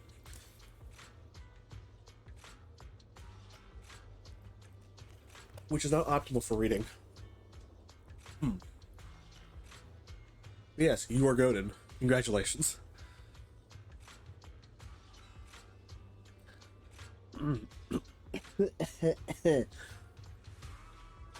Okay, I'm delirious from low-key not eating anything besides some cereal and a few cups of water. Go make dinner, please. Please, go make dinner. Which reminds me, I'm gonna have to like poke at Kara. For, you know, make sure she's doing fine and eating. She's probably fine. But there's sometimes some moments she scares me. Thank you for your support. I'm gonna keep lurking, don't worry. All good, all good. Keep you do what you're doing, but also go make food. Go make food. You made pure heat. Now enjoy your W. True. I'll get care at least twice for you. Got it. There will be 4 total then. If I message Lee, it'll be at least 6.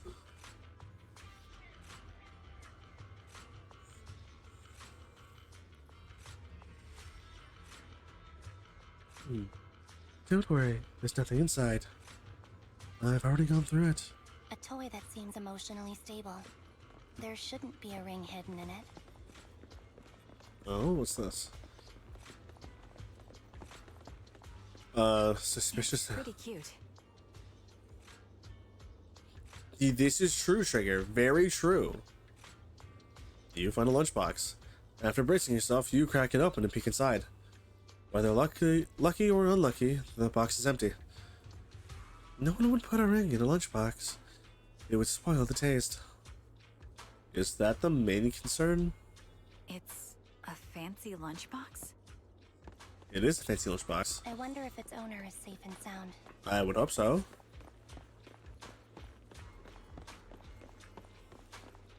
Can I get to the box, please? Give me loot box. Thank you. I had to come up and around for it. Weird, but okay, fine. I guess. Suspicious item. You find some scattered oil barrels. After careful searching, you find nothing resembling the ring inside them. Does Sienna actually want to find this so-called ring? What do you mean? She said she's looking for the wedding ring. She also said she doesn't need any objects to remember her husband. We've been searching here for so long and found nothing at all. Maybe the ring never existed in the first place. It was just an excuse. Let's go back. What's wrong, Vivian? You seem worried for a while now. Mind the blind spot. I'm worried about Sienna. Her location should still be safe.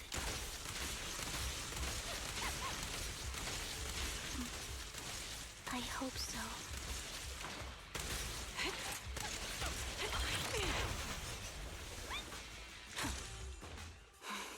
God, love Trigger.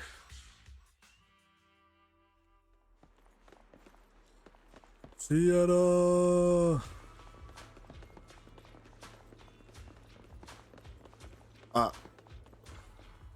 Sienna! By the time you return, you discover Sienna with her eyes closed peacefully. Her vital signs are gone. Yeah! What happened? I guess this was her final scam. Shortly before. There's one thing I must remind you. Your time is running out. I'm not sure how you can tell, but you're right.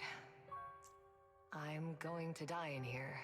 That's my plan. I'm very sick and don't have much longer. If I try to get treatment, it'll just be a burden on my daughter. So I scam my way through a bunch of physical exams and managed to take out a hollow corruption policy through Ravenlock Insurance. Once some time has passed, could you please take my corrupted body out of the hollow? That will secure a generous compensation package for my daughter. It's only what the Ravenlocks owe me. A pity, yes. Damn. But it's the only way I can squeeze it out of them. She paid with her life for this. What makes you think that will help you? I just trust you will. I'm just awfully sorry you had to get involved in this. But it's something I must do. I have to leave something behind for my girl. I have to give her a chance at life. If it's okay, could you also please pass a message to Mira for me? Tell her, don't worry. Even if Mommy's body is corrupted, withers away, and turns to dust, my love for you will always be there. Thank you. You're a good kid. Oh no, she knew from the beginning. So, okay.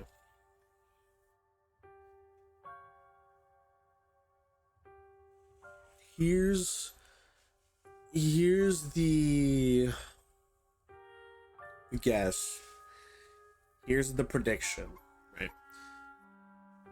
Based on previous evidence, and by previous I mean that one scene, Vivian is very sensitive and attuned to like the differing levels of ether. Or at least is attuned with ether enough to read, I guess, to some extent, people's emotional states. And emotional states, I don't want to say minds because if she was able to read minds, that would be a lot more information that she has that she's not like, that she's either really purposefully and well done while doing so, well done playing it off as if she doesn't know, but it feels way too natural, or it feels unnatural for her to do that in this case. So I feel like she's limited to the amount of information she can get. But considering how she started crying, just outright crying, when she saw Sienna show up and asked, or when she just showed up and saw Sienna, it's like, no. And the way she pulled Sienna aside and sort of knew what was going on, it's like, yeah, you don't have much time left, do you? I think somewhat in some like shape or form, her sensitivity to ether levels is like has allowed her to, one, gauge her current like ether corruption levels, and two, can somewhat read emotional states. And so she's read Sienna's grim determination in this moment. Sienna is prepared, willing and rare and ready to pay, like to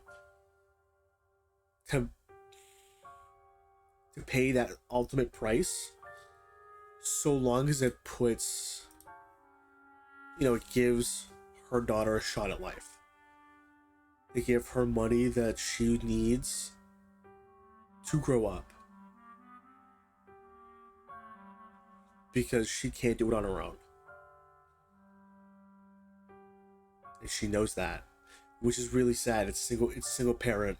She's a single parent single surviving parent having to take care of her kid, and this, oh, it's just, oh, oh, oh, that's hard. That's hard. Oh, man. Like, this is both a way to get back at the Ravenlocks that are the reason her father, oh, man, fuck. Don't feel like making food. Okay. What you got for options near you? Let's go. What have you got for options? I'll pick for you. I'll pick the restaurant. You pick the thing you want on the menu. How about that?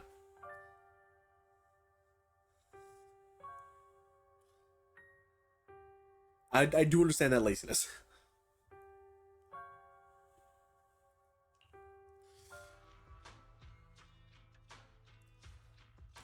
After saying this, Vivian falls silent for a moment. She was betting that we'd help her. So, you were aware of this the whole time? Yes. Because I saw it. Saw the future? Vivian falls silent for a moment, as if recalling the memory of back when she shed tears in front of Sienna. She saw this moment. But I've had this ability to see the future since I was a little girl. So either But aptitude. the things I see are always something bad. Plagues, deaths, disasters. That's all I've ever been able to see. It's all that kid's fault. Oh no. Because all she can see are disasters. They call her like a cult, they'll force that negative perception onto her. Because all she ever is able to perceive is bad things. She's seriously jinxed. A jinx. Oh, oh no, she's got that jinx syndrome. I always try to avoid her. Otherwise, she'll say something rotten that ends up coming true again. Prophecies, she says. Like she's not the one bringing the bad luck upon us. It wasn't me. I didn't do anything. Sorry. I'm sorry. What good is saying you're sorry? Things like this keep happening every time you open your mouth. How unlucky. Admittedly, a bunch of fast food, McDonald's, Domino's, Whataburger, Cane's, those kind of places. Okay. Also, she's very Absol coded. Yeah. Honest to God, I'm feeling really bad. This is just so much more depression. So much more depression than I thought I was gonna be getting this story arc this time around. Okay. Stick to you got a Wendy's nearby? You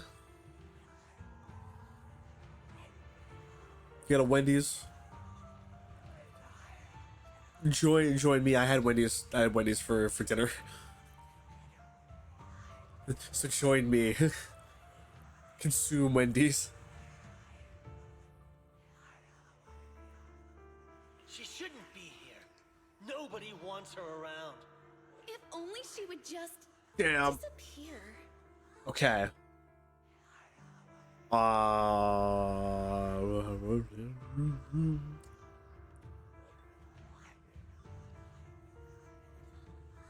For the joke, I was about to say Papa John's, but honestly, I'm not sure what it's like for you. For me, Domino's hasn't been bad at all. Domino's is not bad at all. Though I would understand a Pizza Hut, though it is, the Hut, and the Hut steals your wallet.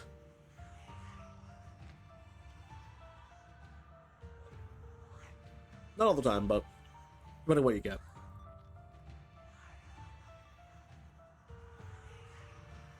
I just wanted to warn you all. I'm sorry.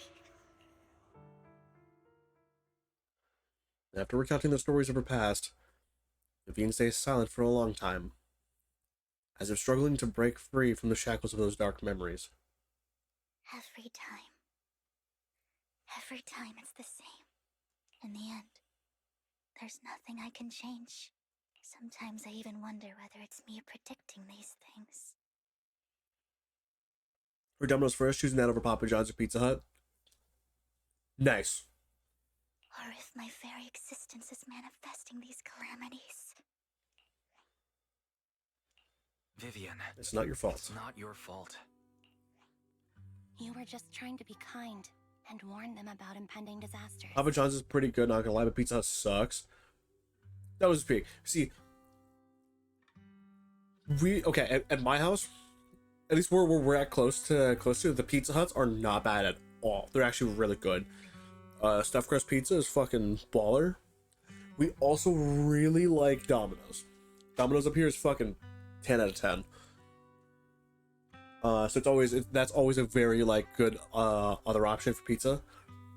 Papa John's, I don't know. Like, I've had it, it's okay. Mama Nady is not a fan of Papa John's. So there's that. I can tell it's never been easy for you. Thank you. No matter what. I just hope she finally gets to rest in peace. I hope no misfortune, whether I foresee it or not, ever happens to anyone.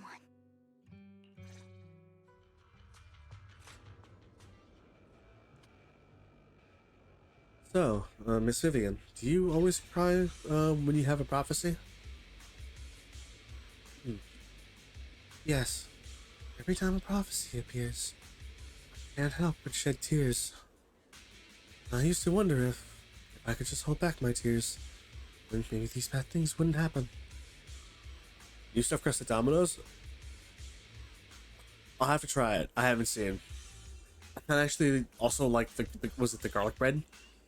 Okay, so I've tried Pizza Hut garlic bread. I forget if I've had Domino's like cheesy garlic bread or not. But from what I remember, it's not bad. It's alright.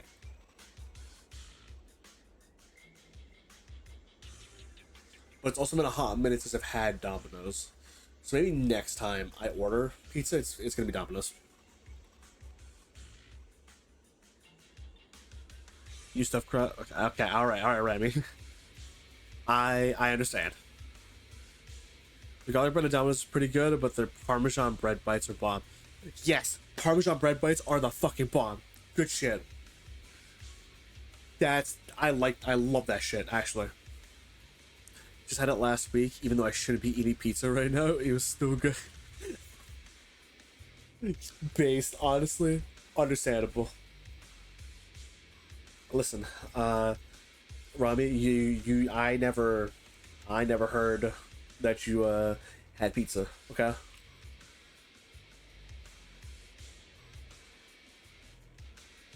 I had no idea what you ate, but it wasn't pizza. I know that much. Indulge. Do as you will. Do as you see fit. Because when bomb pizza is bomb pizza, well, what are you gonna do? Not have it?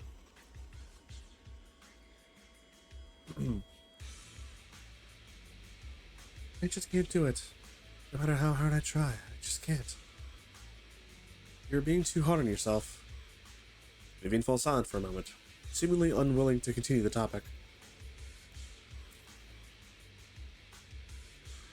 Sienna said that the compensation from the Ravenlock family's hollow corruption insurance is enough to settle her daughter Mira for life.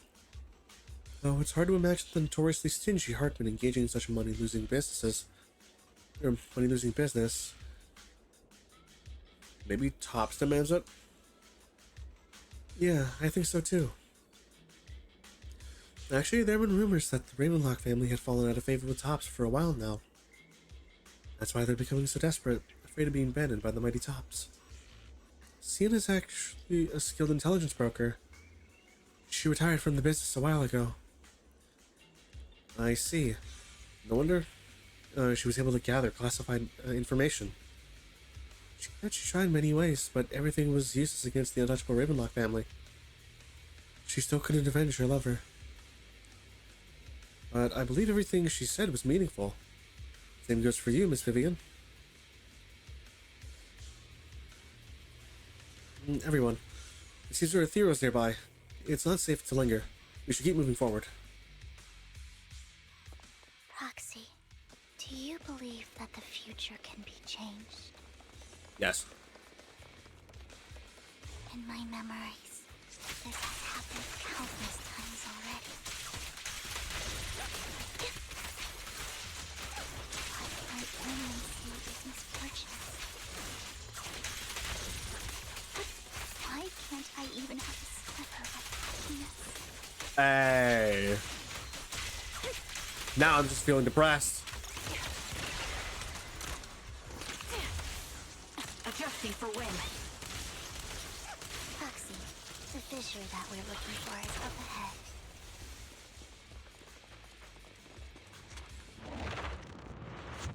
Alright, Vivian needs a hug. Real shit, Vivian needs a hug.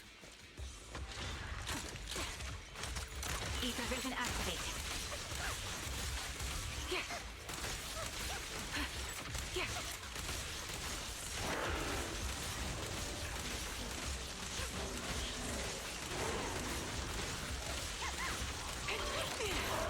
Right on cue.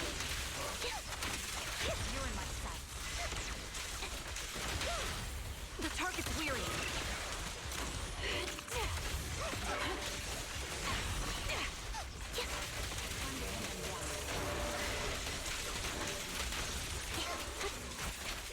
Still loving Andy's and Quick shot. Trigger's movesets. They feel really clean. Like they're quick, they're sharp. Like everything you'd expect out of, you know, former defense forces. We should take that lady out of the hollow. You guys go on. Thank you. She gave us the intel we needed, so this is the least we could do. I hope everything else goes well for you. Trigger and Amy leave. Master Proxy, is there anything you'd like to know? You can just ask.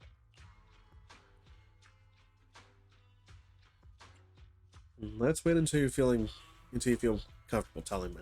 I'm curious about your story, Vivian, but we can talk more once you feel ready. Don't worry, I'm very patient. You're the first person to ever say that to me. I'd be happy to share my story with you. These premonitions I see are not within my control, and they always come to me in a flash, like a flood of images in my mind. Most of the time, I see death, disease, accidents, and disasters. Of course, there are also some non-fatal mutilations. But every time, without exception, they end up happening. And I can never prevent or change them. That's all I have to say about it. If that offends Master Proxy and you don't want to hang out with me anymore, then I can understand. And why would I be offended? Why would I be offended? That's just who you are, Vivian. Besides, we're friends. I've always considered this ability as a curse. I think it's a gift. It's not a curse. Actually, I think you've been given a gift. Thank you. Really? Well, it's getting late. Bringer's belongings ought to be around here somewhere. Let's take a closer look. Ah, yes. Rizzler-wise.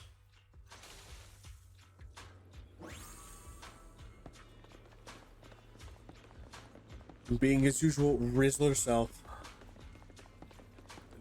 A vending machine. I'm gonna be 100% real for a second. I thought it said Arizona. It said Arizona. I would 100% thought it said Arizona. I was about to lose my mind. I'm like, are we in a timeline where Arizona iced tea is still 99 cents? Please? What happened to my 99-cent Arizona iced tea? Give it back.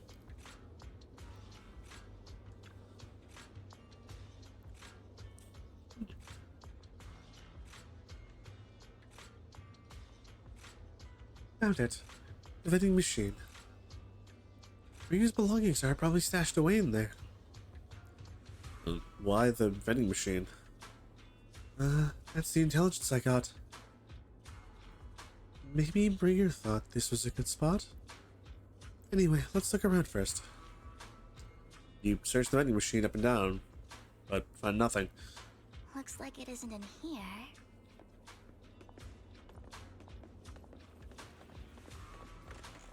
This Arizona iced tea. Enjoy it. Okay. Maybe either one of these Arizona iced teas. Herbal tonic.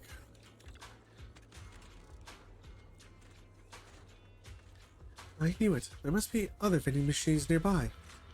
This should be the one. These belongings. Could they be? You search the vending machine in front of you thoroughly. Still nothing. Strange. There's nothing in here. Box. Give loot. Thank you. Thank you for loot. Ah. I'm stuck on the terrain. Okay. Chewy coffee.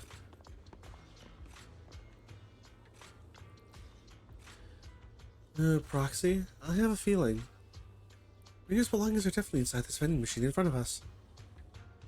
I believe you. Alright, let's search it thoroughly. You carefully search the vending machine, and still find nothing. Just as you're about to give up, you kick the vending machine by accident. Where a drink would normally roll out, a worn-out notebook appears instead. Wow, Master Proxy.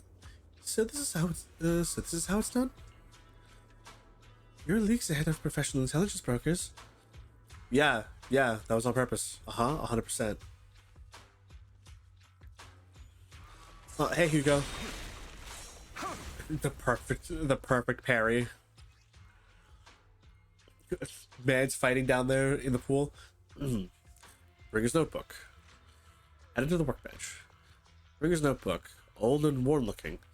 It seems to have a lot of locations of interest marked down. This is it.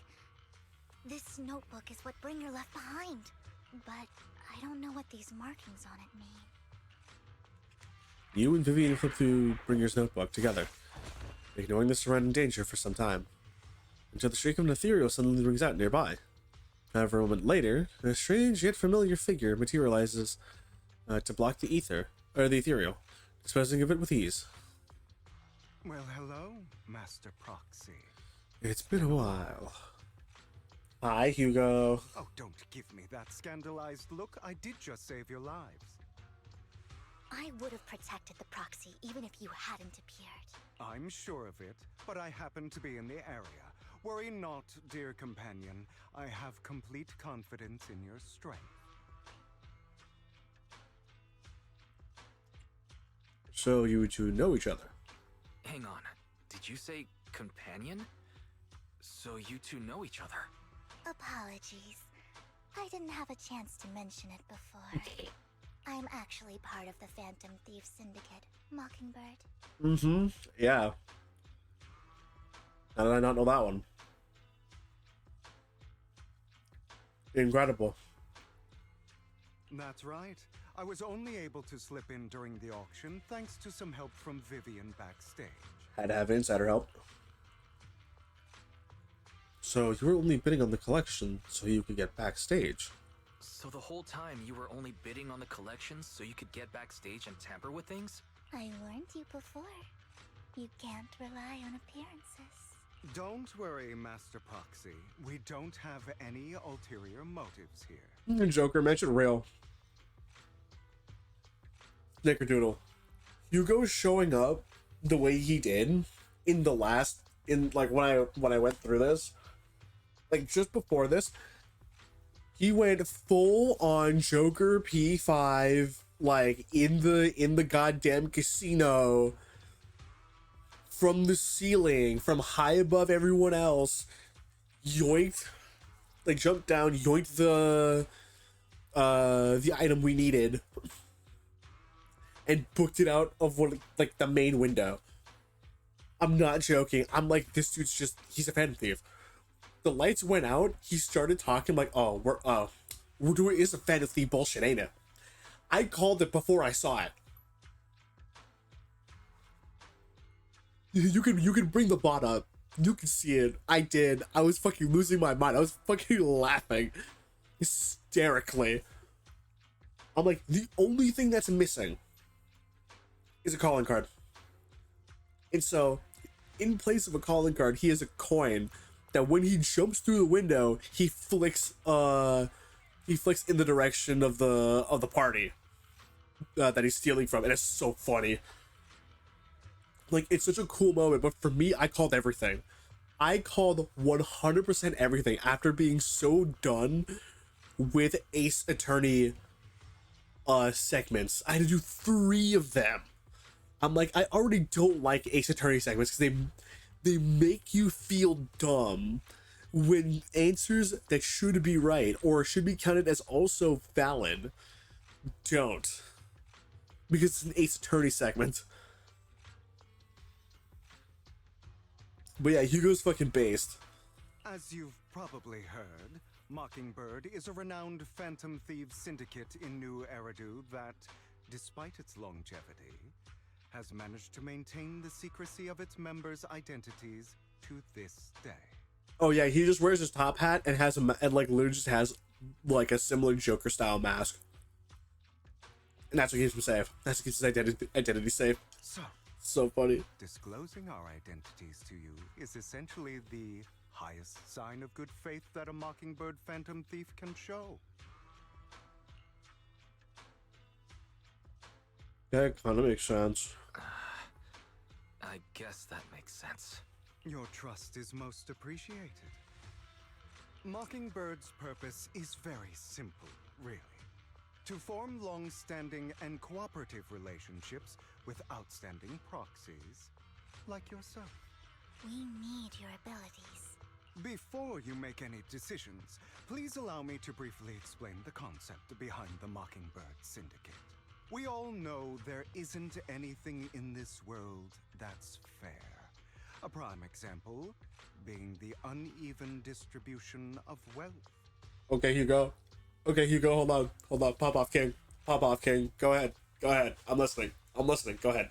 I'm leaning back in my chair. Pop off.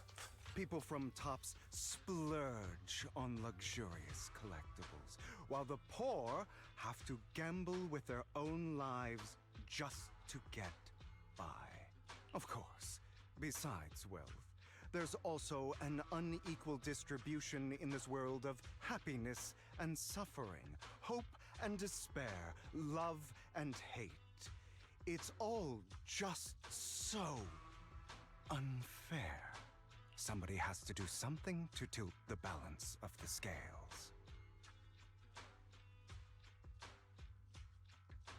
ZZZ's modern Robin Hood equivalent. To tilt the scales in the direction of the people, the poor, the downtrodden. The people's hero. Okay, gotta go pizza. Hold on. Pizza time. Alright, good night, Snickerdoodle. Go get that pizza. Have a good one. Take care. Enjoy it. Tell me if you get the garlic bites, bread bites. Those are baller. Yeah, thank you for keeping me company. All good. Listen, that's what I'm here for. I'm glad you decided to choose me to keep company with. It's all good. Go enjoy that pizza. I'm glad to do this anytime. But thank you for keeping me in the background while you completed your report and your presentation. Well, good night. Take care. Have a good one. We might not be going for too much longer here. I just want to see how far we can go, or how far this will take before we reach a good stopping point ourselves. And thus Mockingbird was born. We take from those who have far more than they deserve and give it to those who deserve to have more. If you ask me, that's enough to be considered a form of justice. I mean, you're talking to the mercenary here.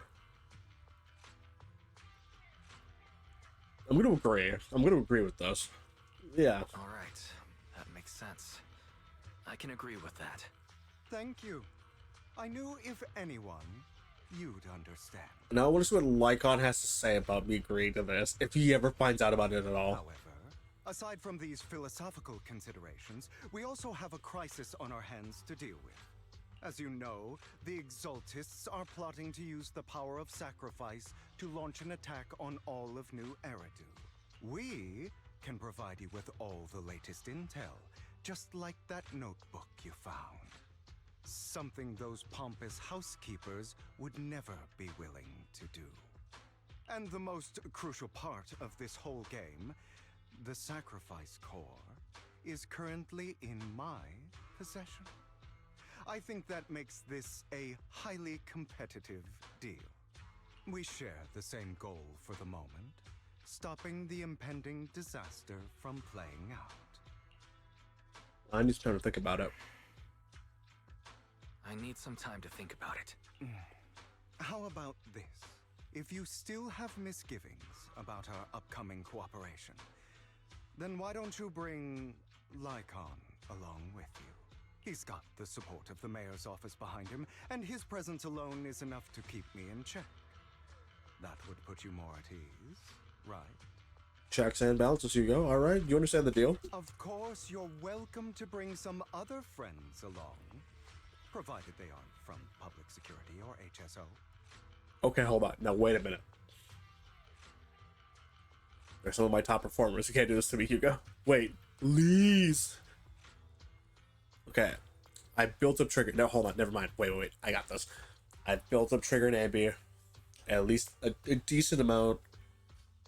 I might need to build Ambi, but Trigger should be fine.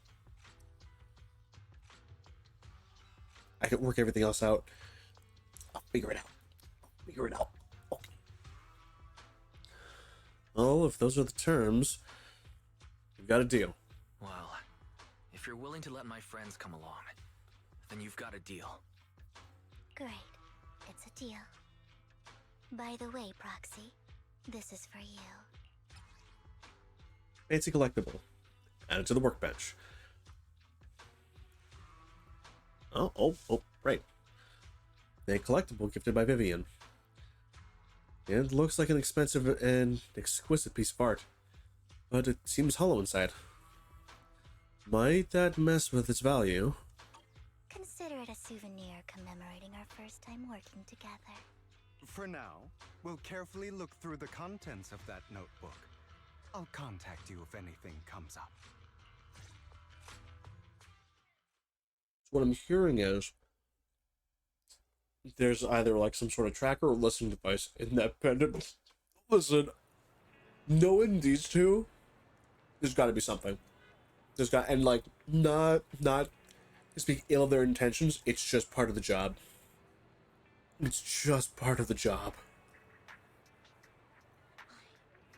After leaving the Hollow, Hugo and the others return to the video store. Oh, I'm walking around as Hugo. Hold on. Let's see his stride. Oh, hold on. He's got the clinks. Wait. Oh my god. This man struts.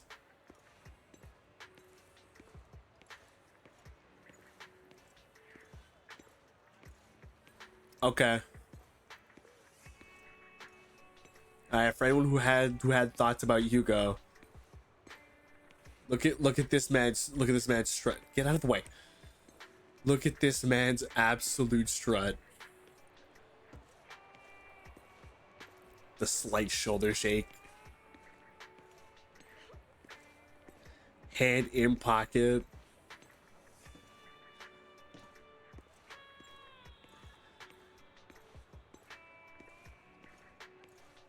honestly, if he properly had the jacket on his left side,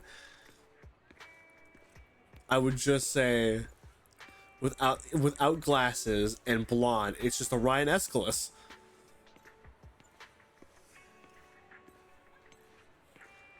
It's just Orion Escalus. He's the closest thing we're getting to Orion Escalus right now, and it's hilarious. Give me, I need to message him about this. I'm gonna say that they took his CCZ took Hoyo took his drip. Hoyo took his drip and put it on the Vampire Twink.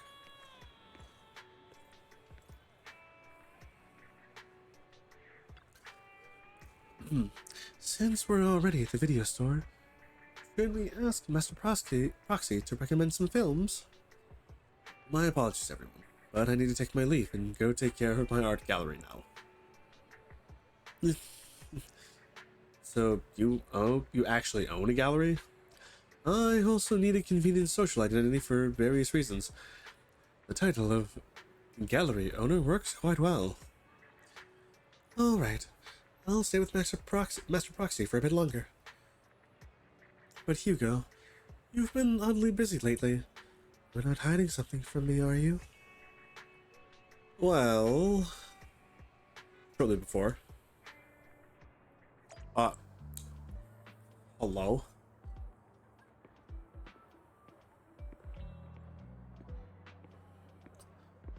Now we're in a noir type film.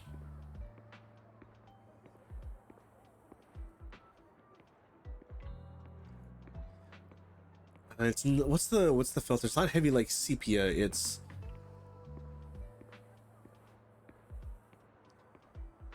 I can't remember.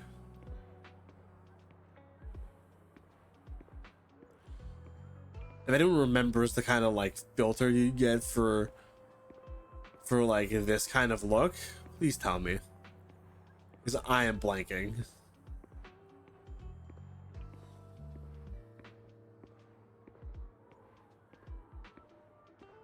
I'm the intermediary, Casey. Well, if it isn't our dear collector, Mr. Hugo. Long time no see. I assume you finished the task I asked you to do, yes? Done as promised. I've already found buyers for the goods you gave me. No shortage of big names among them. Of course, I've also recommended your gallery to them as instructed, and spread the word about it in the circle. But getting rid of all this exquisite stuff so suddenly, you're not in trouble, are you? If you have funding issues, I'm also your guy. I've got friends who offer loan services. Thanks for your concern, but my cash flow is very healthy, and I have more than just you as my middleman. In essence, I'm just looking to boost my gallery's reputation in the scene. I see. Those rare pieces in the collection definitely caught a few eyes. I'm sure they're all looking forward to collaborating with you. Thank you for the kind words. Alright, it's getting late. I should head off now. See you next time. Now, time to find that guy. I remember him mentioning that he would dress up in something more presentable this time. Find the well-dressed informant.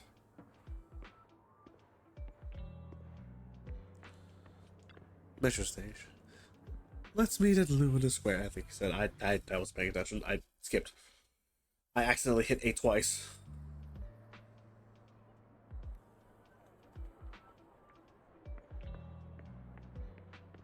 It's not him.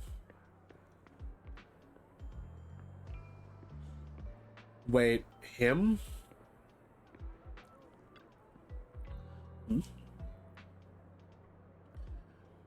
When the musician's third string breaks, the gatekeeper whispers to me, in which hand hides the coin for the underworld ferryman. The left hand holds death, the right hand holds deception. But the raven has already flown away with the answer. I can't get over the embarrassment every time I say this. It's quite poetic, isn't it? The meeting with Hartman has been scheduled. He'll be waiting for you in that same private suite. Or should I say, waiting for Hugo, the renowned collector and gallery owner. Thanks. I knew I could count on you. Still, I have to ask, you're not looking to make the Ravenlocks your enemy, are you? And if I say I am? Not like I can stop you anyway. You've already caused a scene at the auction. That Robe of Heroes stunt. I can't believe you came up with that. Hardman's been on the move lately. That organ trafficking case from before is linked to him too. I also heard that they're dropping big money on some kind of drug research. Ravenlocks have always been a bunch of cold-blooded bastards, doing all kinds of messed up things that make your blood boil and sweep everything under the rug with money and power, leaving the victims with no justice. But Hartman, he's the worst of the bunch. Rumor says that he personally took out the previous heir and clawed his way to the throne. I know, relax. I don't plan on clashing with him head on. You better not. I don't want to witness Mockingbird's folly of trying to crack a stone with an egg. I prefer to see it as more of a gambit. I can never win an argument against you anyway.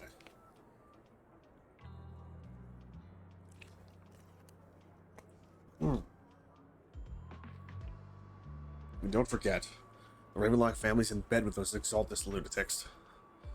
Who knows what awful scheme they've been cooking up lately.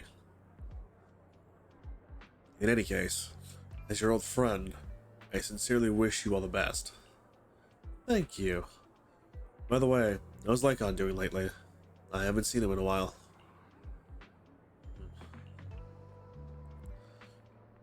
What? I know you two split up, but it's been years. Are you still not over it? Don't know, don't care. If there's nothing else, I'll get going now. Alright, fine. Good luck. The students nearby seem to be having an intense discussion, and you hear a familiar name. Oh, they're talking about the Phantom Thieves. I mean, the Mockingbird Phantom Syndicate.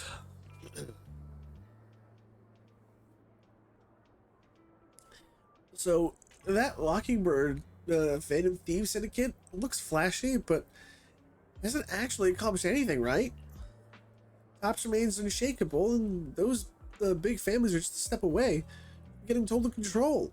It's possible that even the mayor can't keep them in check. But doesn't the mere existence of Mockingbird serve as some kind of warning? Every time they release a crime warning letter... Oh, right, I forgot. Nope, they have calling cards. Because they wouldn't be Phantom Thieves without calling cards. Every time they release a crime warning letter, fear erupts among these evildoers. Oh, really? What can they actually change? In the end, it's probably just a game. To the big shots, Mockingbird is like a fly. Annoying, but not deadly. So they just let it be. So what do you think should happen? If you ask me, you have to dismantle everything from within if you truly want change. Without power or influence, it's all futile. The first step should be accumulating resources by any means necessary, and if possible, joining Tops. After all, to establish a new order, the old one must be demolished. Just like how creation requires destruction. That sounds exactly like something a villain would say. Or if it's really possible to join Tops, many would probably defect immediately. True. Who would turn down money? It's almost time for the meeting with Hartman. Time to go.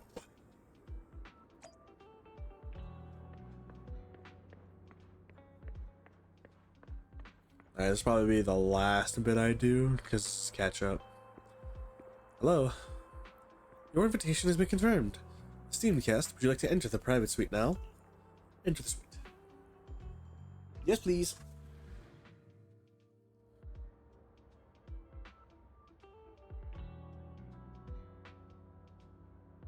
Look at these gaggle of goons.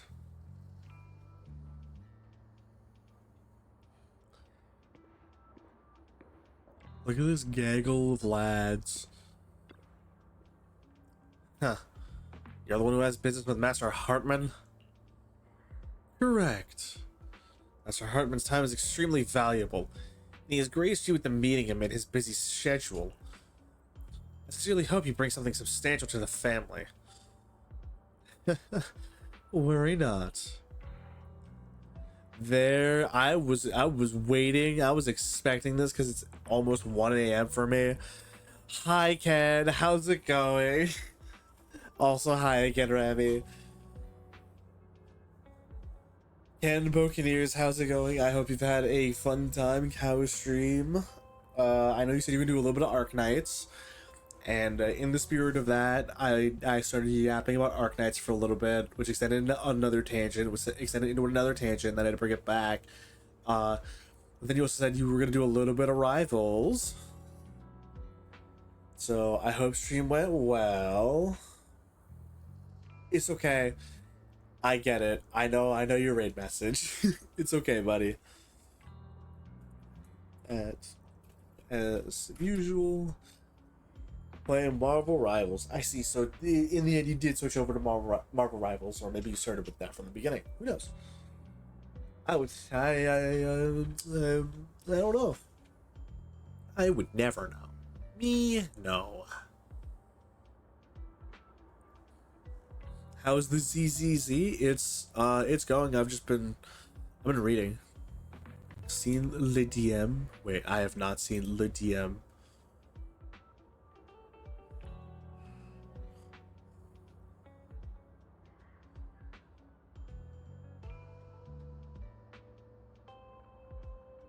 Oh.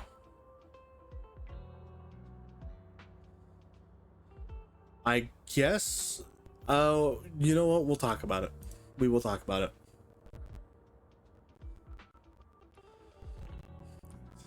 I am very tempted to jump into the live guild lounge, but I also know you're in there. So we'll talk about it in a minute. But real quick, those who don't know me, hello, welcome. My name is Mick Kennedy, the ace mercenary mecha pilot from Beyond the Soul System.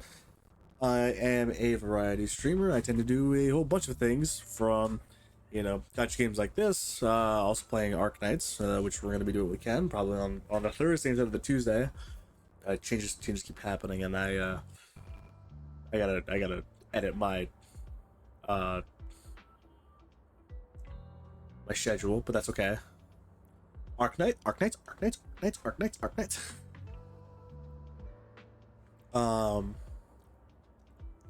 But yes, Bacon. Do play Arknights here. The VOD for Friday should still be up, and that's a 6-hour VOD of just us me and Ken completing the event story. Yeah, I do play ZZZ, Arknights, sometimes HSR. I also play vehicle combat games, like, I'll play for sure a good portion of the time War Thunder, which I'll probably be switching out for tomorrow if this is the case. Normally it's every Thursday. I'll also play, first-person shooters, third-person shooters, strategy games, and a whole lot more. So, if any of that sounds cool to you, that follow button, if you scroll down just a little bit, that button right there, hit it. You're not obligated to, but if you hit that plus the notification bell, you will see whenever I go live, and you can keep up with any of my other stuff in the links beside that bell, where you can keep up to date with all of what I'm doing. Feel free to follow over there as well. I'm looking for an hour. I heard a trigger word. I need to catch your Arknight stream. Hell yes. Oh, at the beginning, at the very beginning of my stream, for maybe about 45 minutes, I was just talking about Arknights. Like, I was talking about the event story that me and Ken finished on Friday. That shit was amazing. And just writing wise, how it changes so much for for a select group of characters, that's specifically what I really was hoping to do, because it rounds out not just a whole story arc, but it rounds out a whole bunch of character arcs. Like it ties the knot pretty well. It's like all the members of Glasgow Gang, Dagda, Intra, Morgan, they all have their own future to contend with now that Vina is no longer their full-time leader. Vina has to balance, her new role as speaker while also trying to take breaks and sneaking moments with her Glasgow Gang pals, right? And also lead in a way that is befitting her, and not actually having to put the crown back on, or not back on, but having to put the crown on in the first place. It's a lot. Even like I will admit I haven't read up on a whole lot with Delphine, just because I'm not there yet, or like I haven't seen too much with Delphine, but Delphine has her own character arc. Like, there's just so much that goes on in this one story as a wrap up, and it's just a lot. It's a good lot. I enjoy it. Follow Kennedy, he's like me, but even cooler. Objection. Not as cool as Calamadia. There. Can't refute it.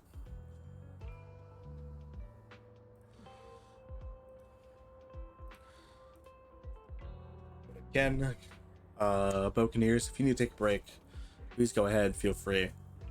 If you need to get up, get some water, get some food, use the bathroom, or if you gotta go get some sleep, please go ahead and do so. Y'all deserve it. Y'all are amazing. And you work hard. You deserve to rest well as well. But if you want to stay, you are more than welcome to, and it's much appreciated. We're not gonna go for too long here. Just want to get to a good stopping point as I proceed to do more live readings, or live dubbing, because fuck it, it's what I do. Both Ken and Kennedy are way past cool though. Yes. Ken's cooler though. Ken is cooler though. 100%. This is fact. Can't be refuted. It's just cold, hard fact. I stand here precisely because I have enough leverage. You'd better. Ichiro! Will you work with me? Not bad. Let me be honest with you. I have the sacrifice core that you're after. I am Mockingbird. So it's you. I never thought you'd be so bold as to come see me alone. Ken, you're the coolest. Thank you, Ichiro. You the coolest though. You the coolest. You and Ken, you're the coolest. Can't be beat. Number one. Relax, my friend. As you know, if I can sneak into such a heavily guarded auction, then naturally, I can just as easily slip away right now. I'm here with the sincere intention to seek cooperation. I can give you that sacrifice core. And what do you want in return? Wealth, glory, power. The things everyone else in the world wants, I want them too. And I'm confident that as the current heir to the Ravenlock family, those are all things you can give me. Then you've certainly come to the right place. My family is working on a big project. If things come to fruition, Ravenlock's status in Tops will significantly improve. At which point, I'll be sure to leave a spot for you. Naturally, as an outsider, you're precluded from handling any of our core business. But profits from the scraps alone will be enough to set you up for life. Mr. Hartman, I think you've misunderstood me. I have no intention of joining the Ravenlock family. In fact, I have an art gallery under my name that does pretty well for itself. I was hoping you could recommend me for Tops. You want to join Tops? That's easier said than done. Even for a family like ours, it would still require significant effort and... The absolute fucking 5D chess move that's going on here. I'm having to pay attention because I'm like, Hugo's outing himself. He wouldn't do that unless he has a plan. And he's trying to goad Hartman into doing something very dumb right now. Where is it? What is it? I need to know. Just answer me yes or no. I don't think either of us can afford to waste time. I understand. Yes, you have my word. But in exchange, you'll have to give me the sacrifice core first. I'm sorry, but I'm afraid I can't. I've already hidden it somewhere safe, a place nobody else but me knows. You don't want to put all your chips on the table when dealing with Tops. I know that far too well. Then that means I also need to keep an eye out when working with the infamous Mockingbird, right? Mr. Hartman, I should remind you that I stand before you undisguised. Coming from a phantom thief who's never publicly revealed his identity, shouldn't that be sufficient assurance? If I betray you, then you merely need to lift a finger to wipe me from the face of this world. You do make a valid point there. In that case, you have a deal. I appreciate your trust. And those words to me too. Why don't we celebrate our new partnership with a toast?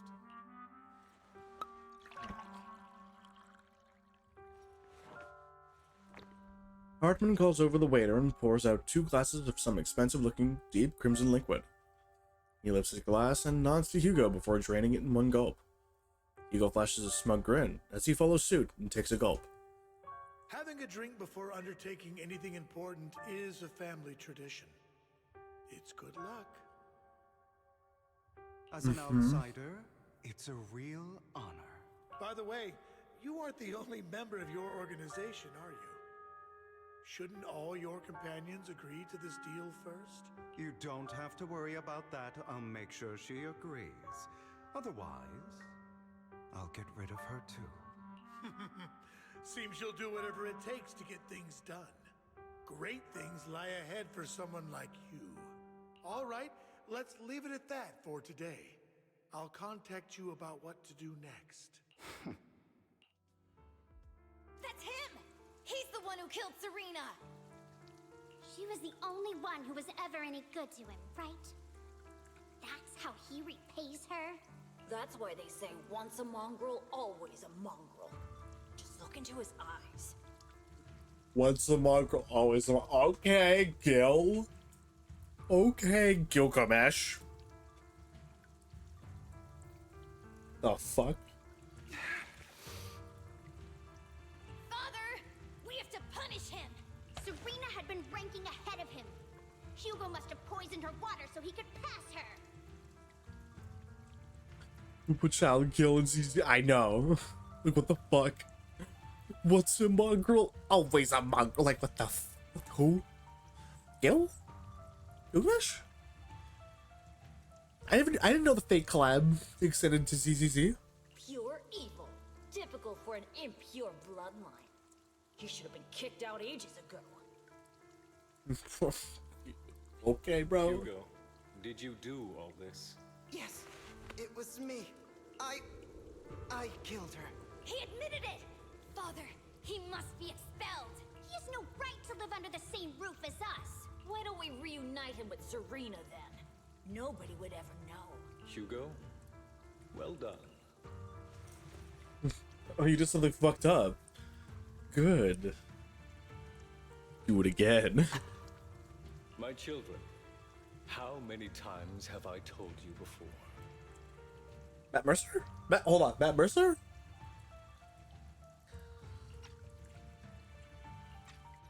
My children, how many times have I told you before? My children, how many times have I told you before? No, wait, maybe? I don't know. Sorry, that was just what came to mind. In this world, only the most ruthless, cruel, and unscrupulous of people ever make it to the top.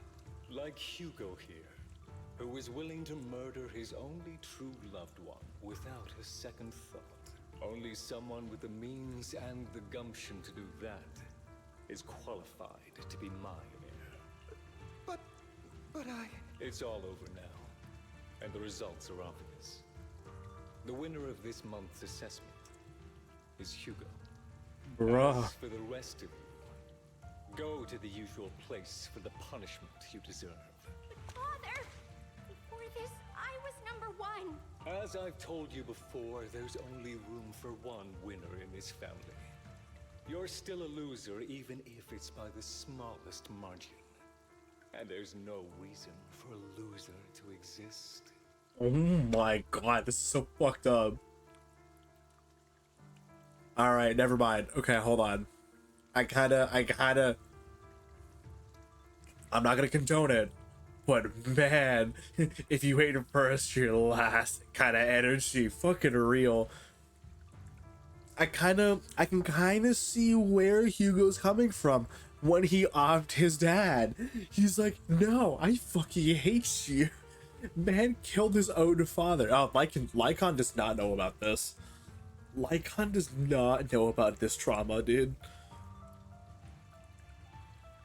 Listen, I would turn a blind eye, that's all I'm saying. This is all for your own good. Do you understand? Go on now. Receive your punishment for the sake of the family. It's a corporal punishment for losing is also fucked up. Understand. I'm sorry.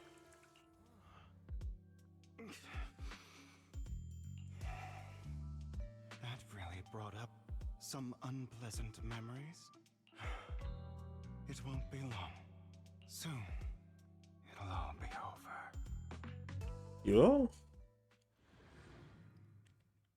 Okay, the game is not, no. You're not convincing me that he's, like, this fake out is not working. It's not working.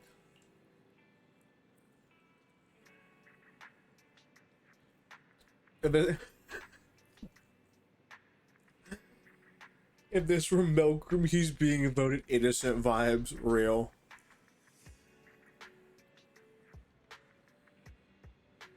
Man's being voted innocent. The most real fucking statement.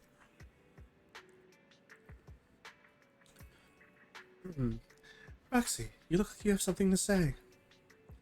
About that chosen one.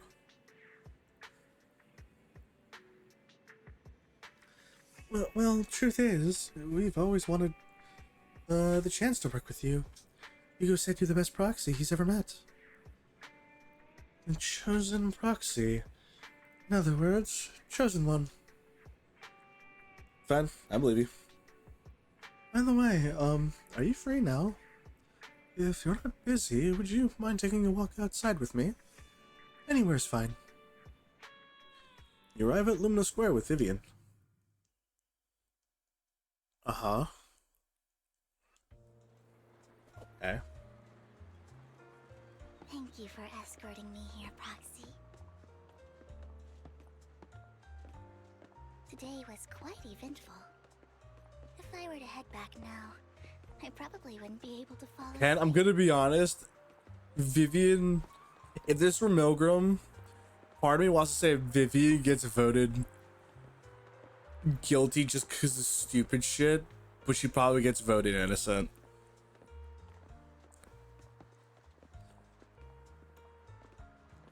Because earlier her story, like, so Vivian can predict the future, but the only guilty of slaying too hard. I mean, real? People have been saying that about me for a long time. Oh, she gonna talk about it? Hold on, I'm gonna shut up. I used to feel hurt and resentful. But now that I think about it, it's perfectly normal for people to react that way.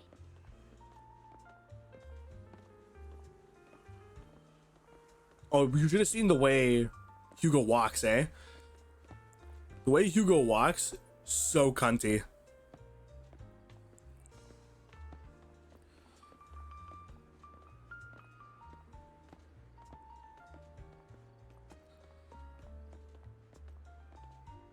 Giving Char Aznable vibes. I said if he wasn't blonde and wore glasses, he'd be Orion Escalus. Why do I only predict suffering? If I could predict happy things, joyful things, would people like me a little more?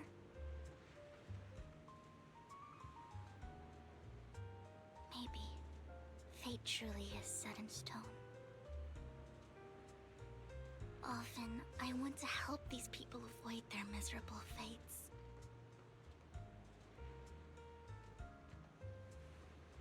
For a time, I even thought that I was successful, that I could change people's destiny.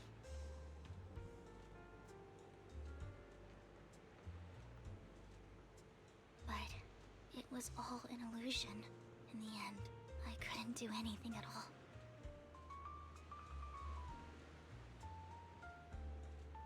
So, I was really happy when you said that my abilities weren't a curse, but a gift.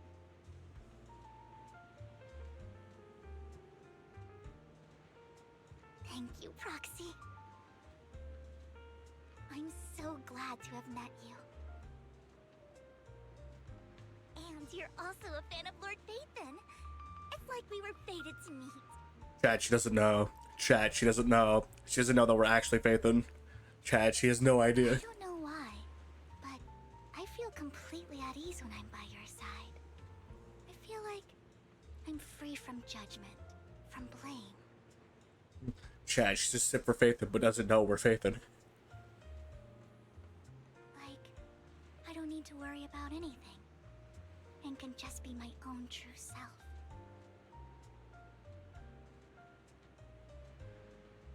Perhaps people really do possess an aura, and ours just so War happen farming. to be extremely compatible. Sorry. Chat, she doesn't know. By the way, you asked me before about Hugo. I don't really know much about him. He rarely ever talks about his past. But judging from his eye colors, you can guess he's probably the bastard son of a renowned family. I think his mother was very worried about his different colored eyes, and even wanted to get rid of him at one point. Ooh. But then his family offered a huge price and bought him off his mother for some reason. Ooh. And just like that, he moved from a leaky and drafty boarding room to a luxurious mansion. But he's also mentioned that the extravagant home is actually like hell for him. I think it's probably because the family treats him terribly. I digress. He ran away and ended up meeting Lycon and his master. After that, they formed Mockingbird together and experienced a rare period of happiness. Until Lycon's betrayal. What's your take on Hugo? What's your take on Hugo? I imagine I would still be wandering around now if I had never met him. To me, Hugo is just like an older brother.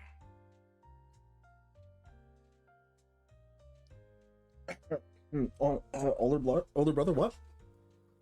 I know there's someone, never mind. I've always felt as though he's carrying some heavy burden with him. But that's a secret he's kept to himself. Something he'll never tell me. Sometimes when I look into his eyes, I can feel that he's really struggling with something. He's not going to be a bad guy. Listen, I'm not. I've had to fight him once as Lycon, okay? If he does pull off a betrayal, it's a faux betrayal. It ain't real. Even Man wants to bring down Tops. say some extreme things, Hugo really isn't a bad person. I think one day he'll tell me his secret. Until then, I just have to wait. Wait and trust him. After chatting for a while, you say goodnight to Vivian. It's getting late. Time to head back to the video store and get some proper rest. Alright, base. We're good. God, the simp still doesn't know. The simp still doesn't know. Anyway. That is a good spot to end off. We've gone a little further in the story. I am so sad that Sienna, the mother of that child, has gone the exact route of every parent in anime and died. But at least it was her gamble. Her way of trying to make the Ravenlocks pay her money so she can set up her kid. Is it still bullshit? Because more than anything, I think the kid's gonna find out eventually. She would have preferred having her mother over having money. Tough times be damned, but hey, that's just me forcing my sort of view. Or my sort of like way of thinking. I don't know. I feel like that's a more general consensus of like you'd rather have a person over material wealth. Anyway, that's besides the point. We learned Hugo is trying to like play Hartman for for something. To like get more information, to get more information out of him. We learned Vivian's secret, and she's adorable, and she needs a hug. She really is kind of just depressed and needs a hug. And then for several instances in this stream, I hyperfixated and rambled. But that's what I do normally, and not completely unexpected. Or at least it shouldn't be. If you're surprised, don't be. It's kind of what I do. It's kind of normal. At least it should be. Oh, hold on.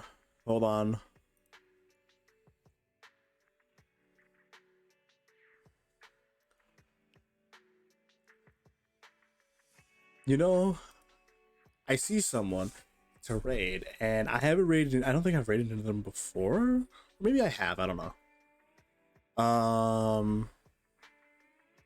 But they are currently going through the Arcanites event. And I know what part they're at, so I'll throw you over to them because I think it's funny because we were talking about Arcanites for a bit, and it just feels fitting.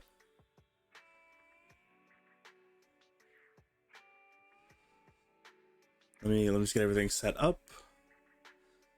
Thank you all again for jumping in. Thank you for everyone who rated and everyone who stuck around. Everyone's still here. Just thank you all. I hope you had a fun time as much as I did. As much as I make this is it where the Duke got it and shits his pants? No, but it's.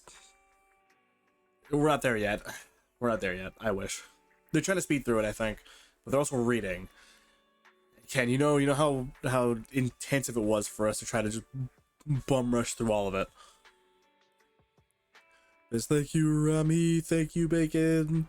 Much appreciated. Thank you for the stream, Katie. Have a good night, everyone. Thanks for the stream, Funny Mercaman. No, thank you, and everyone else for sticking around. It's always a pleasure to just shoot shit while I do other shit. It's kind of nice that y'all will choose me to have in the background to listen to, even if you're not like directly watching. I always appreciate that. Let me very quickly set up the raid. So I guess tomorrow is going to be War Thunder. I have to completely change the schedule around. But tomorrow will be War Thunder. Then Wednesday I don't have it on the schedule because I was just added to it. I will be part of a repo collab with Poke, Rio Carne Asada, Rio Asada, Chele, and Ocean D Explorer. So always a fun time hanging out with the gang. Let me pull up Saki Nobu Naka Arknights. There we go. Okay. I'm following them, so I think I've rated them before. W Repo, fuck yeah. Honestly, Repo's a fun game. I played it once. I had to play it on like on a collab with Lachlan. And man, it was a fun fucking time. Such a fun time.